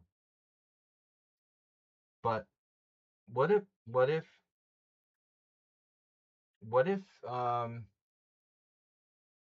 doesn't take? What if Botvinnik doesn't take on? Here's a serious question. What if Botvinnik doesn't take on e6? Why does he have to take on e6? Why can't he just keep the tension here? Serious question. Is there a serious problem? Serious questions deserve serious problems. So let's say bishop g3. All right. What's the problem?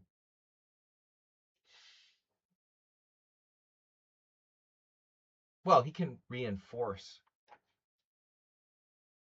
for example, or he could go like maybe here. I'm not quite sure what's going on there. Let's take a look with the engine. In fact, knight f6 is okay. It's about equal. Knight c5 is slightly better for white after white just doubles down. Significantly better for white. So this move, what does this move do? Dark square madness. Would Botvinnik be forced to play? Wow, there's some weird stuff going on, but is he forced to go like d1?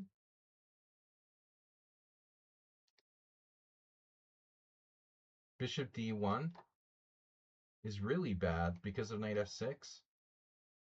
The rook is practically trapped. Oh my god. This is ugly. He traps Botvinnik's rook on d5. Well, that's the danger of putting a rook on d5 for sure. So, anyway, Botvinnik has to trade now, and then we reach this endgame.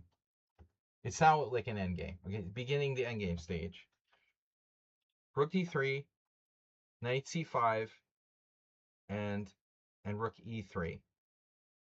So again, pawn, pawn, pawn, pawn. Pawn, pawn, pawn, pawn, pawn. Botvinnik's structure doesn't look too good. This is not what was supposed to happen. And now Bobby just plays e5. And there goes the bishop pair. Bishop takes e5, bishop takes e5, rook takes e5, and rook takes d6. And I think, like, honestly, if Botvinnik's structure wasn't ruptured, you know, if his like pawn was on g3 instead of h3, maybe white can draw this. Bishop versus knight is good for the bishop. There's pawns on both sides of the board, which is good for the bishop. But I mean, seriously, the dude has 3 isolated pawns. That's not great. But the good news is that Botvinnik's pawns are, well, everybody has rook pawns. Hey, rook pawns. Rook pawns, here's the secret. Rook pawns suck. So, you heard it here first. Wow, Gypsy999 with a $20 donation.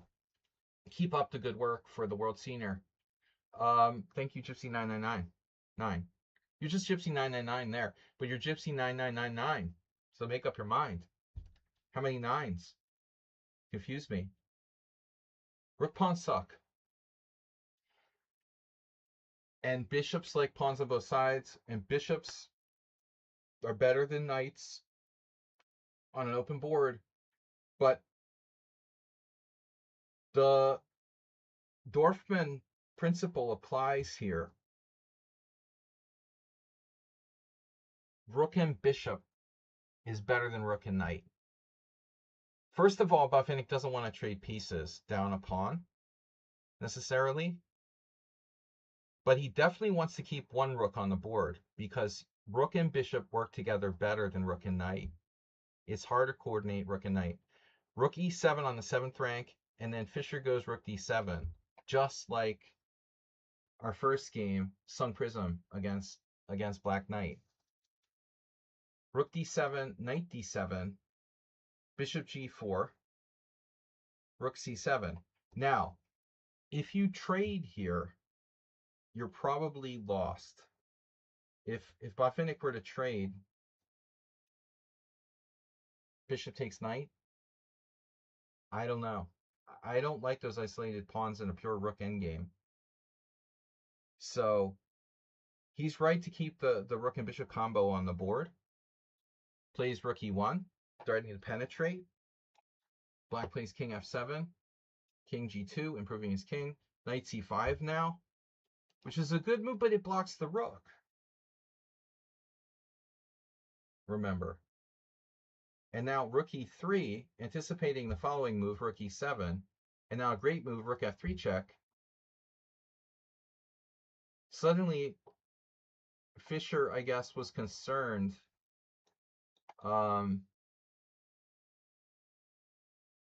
about which way to go with his king. But I don't know. I think I would have to spend some time on this move.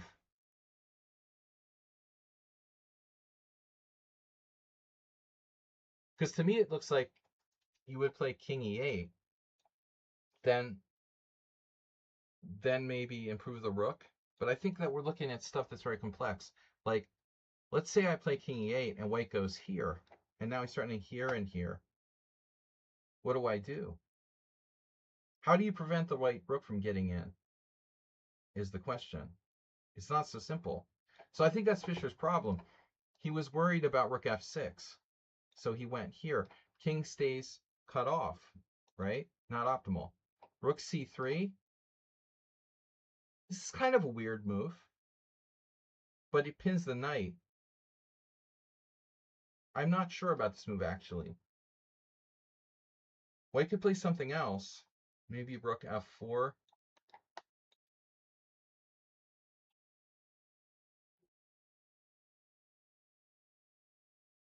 Let's see what the engine says.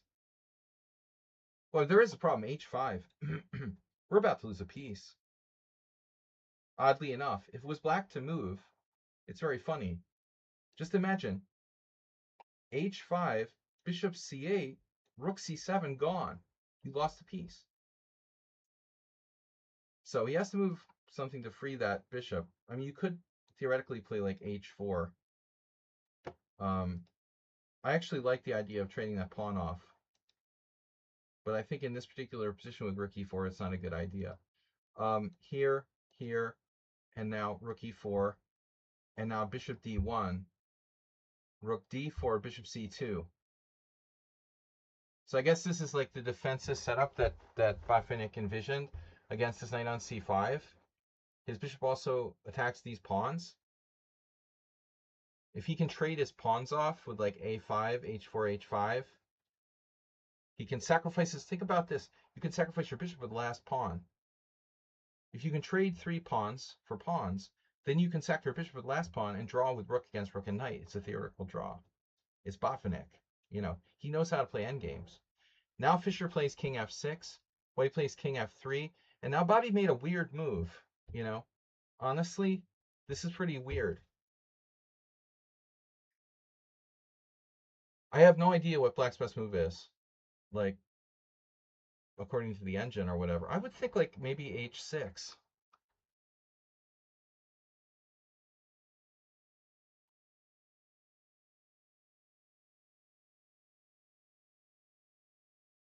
I want to get my pawns off of, let's see what the engine says. When you get my pawns off of light squares, let's see, h6. It's okay, but it's something special according to the engine. I mean, it's true, like the pawns actually do kind of block his bishop, and it's hard for him to get in behind. So maybe they don't have to move, okay. But anyway, how does black make progress? His king is to like protect these pawns. King g5, weird move. He's like decentralizing his own king. King g3, keeping the king out of h4, although I don't know, you really want to put it there.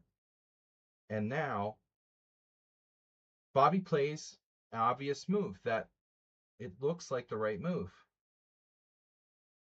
Check. It's counterintuitive. The knight looks like a beast, but how are you making progress? Yeah, it is a beast from like a defensive standpoint, but you need to make progress. Check. Takes. He forced white to trade bishop and knight. Bishop and rook combo, which is good. Rooking games are always drawn, yeah, except when you have a pawn down and a bad structure. Botvinnik is this close to losing, but here he misses the move that saves the game. This is really crazy. Two of the best players in history, they made the time control, and I can only speculate what happened here. Why did Botvinnik not play rook c7? You know, that's the million-dollar question. And probably Fischer talks about it in 16 Memorable. But again, I don't remember.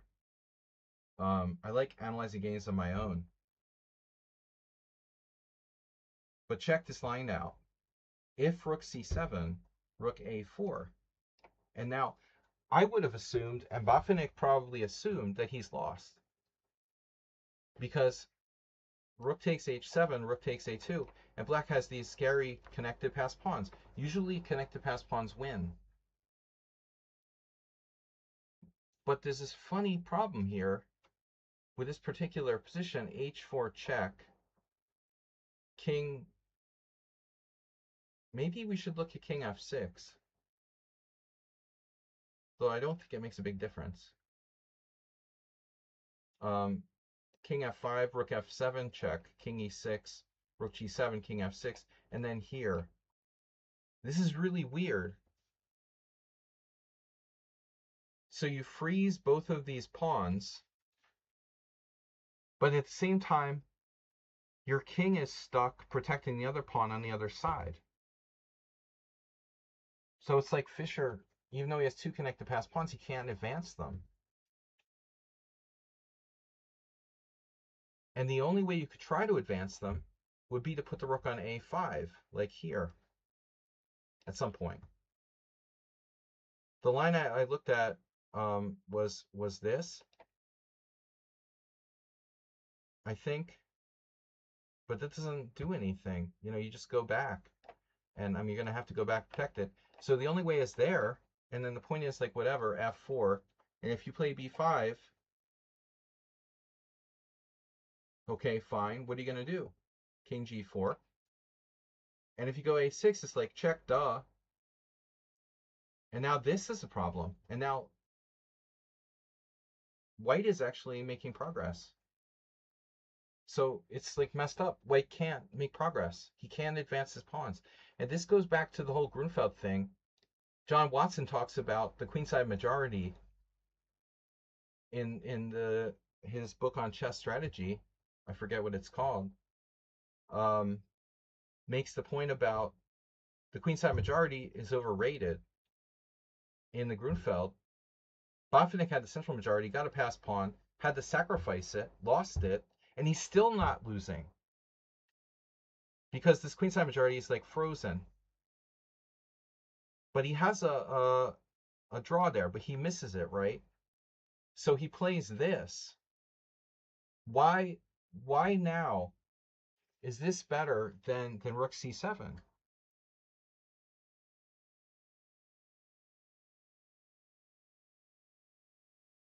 Well, the question is, right? Why did Bobby not play a5? And the answer to me is obvious, you know. Fischer didn't like the look of a5 rook b3. he was just like, oh, well, he's young. It's 1962. He's like, okay, rook e7 is safe, and I'm probably winning somehow. I just need, It turns out that this is the only winning move in this position. If you check, if you analyze it really deeply with Stockfish or an engine, it's even hard to say definitively because this is too many. It's too many pieces for a table base. This is 11 pieces. It's not table base, but you can tell. I mean, the engine is like +2 for black here. I can't say for sure.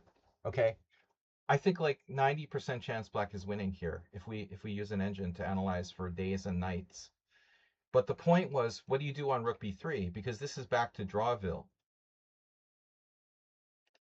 This is the winning move, rook b4. And then, maybe Fischer saw it and he was just like, well, it's complicated. I don't want to calculate a king and pawning game. You have to calculate all the way through. And this like extra tempo with b5 is decisive.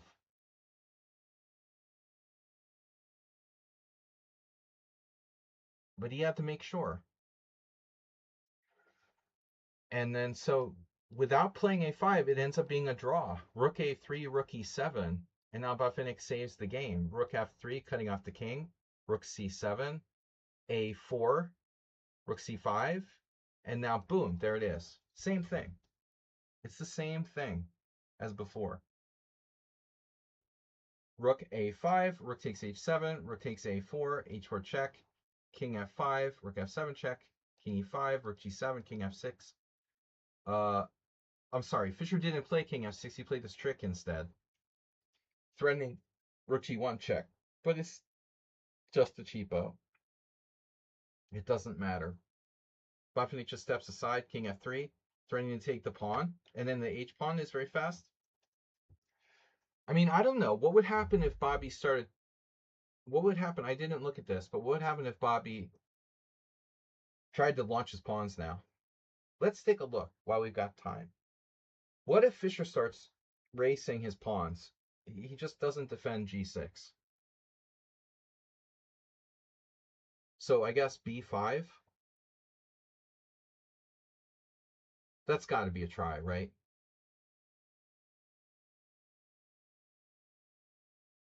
No, that's the game. Shit, that's the game, right? Oh man, yeah, he must have missed this or something.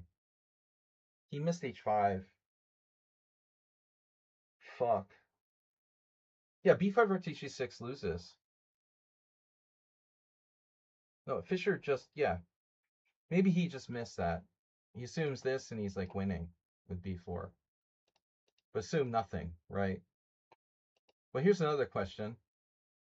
How about a5? It doesn't matter. Shit. There would be a try, though. Let's say we play a5. Now, Botvinnik takes, but you don't play b5 because it drops the pawn to rook g5 check. But you play rook b1 instead. How much time does it take for these pawns to get down? Guess who's queening with check? Oh no. Botvinnik's queening with check with our king on e5. It's a draw. So anyway, I suspect that probably, I don't know, it's a draw. At this point, it's a draw. No matter what white and black did. I mean, no matter what black did. No matter what he tried, it would be a draw. King f3, b5, h5 exclamation point. And now check, king back. And I thought he would go to e2, but it doesn't matter. King g2, g takes h5, and now, of course, we understand why he went to g2. It ends up being important. Looks passive. Guess what? It's on purpose because he's staying here to stop the h-pawn. Check. King d6. I don't know where it should go. Rook takes b5. Guess what? h4, f4. That guy launches. Space x. f4, king c6, rook b8, h3 check, king h2. So that's why the king is over there, stopping that guy. And then a5. And you know, there are some rook in games where both rook pawns versus nothing are a draw. Because in some instances, you know, the funny thing about rook pawns is you can't hide on the other side of the pawn, Jess Zebra. That's the problem with rook pawns. Really, to simplify it, why are rook pawns inferior? There is no other side of the rook pawn. So you get checked, you can't hide on the other side of the rook pawn because you're off the board. And ultimately, in this type of situation, if your pawn moves up, you know, the king is going to have nowhere to hide in front of his own pawn. The rook's already in. This rook is in a bad position, by the way. You don't want your rook in front of your... The worst position for a rook is in front of a rook pawn. Let's just put it that way. f5, king c7, rook b5, defending and attacking this pawn. King d6, f6, obviously king e6, rook b6, check king f7. So everybody's blockaded except for Mr. A pawn. And now he's stuck with a stupid rook in front of him. So everybody's stuck. King g6, rook c6. White can also draw by moving the king here with king g1 or king h1.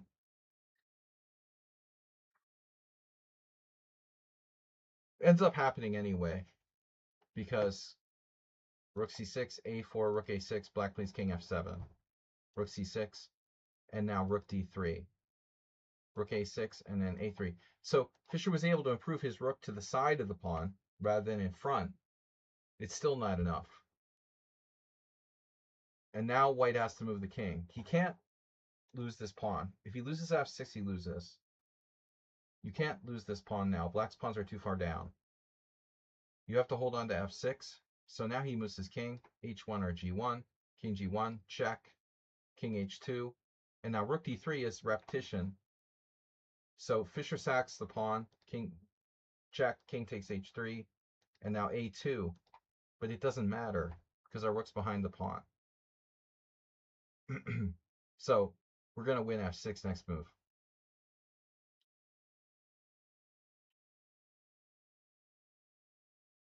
Nothing that we can do. a2. I would assume like king g4.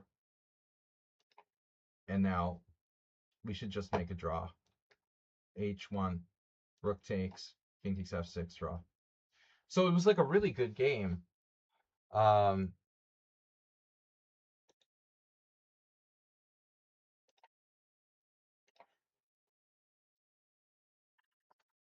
King g1 draw, sorry. I thought they played these last moves. I'm not sure if it was a draw after 68 or if it was there's 3 more moves. I'm not sure if I added that in. Dr. Robotnik. No, but a great game. I mean, there's so much there. And that's like my analysis without even like tapping into, you know, Fischer gave notes by himself and Botvinnik in 60 Memorable Games. Again, I don't think this game was analyzed in 100 selected games. Those games were, well, I mean, maybe around this time. I'm not sure how late Botvinnik's games and 60 Memorable Games go. I don't remember. I mean, I think he retired from serious tournament play pretty much mostly after losing the World Championship.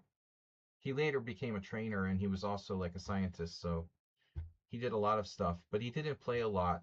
He would go on to lose the World Championship the next year in 1963 to Petrosian, though that was very close, mostly draws.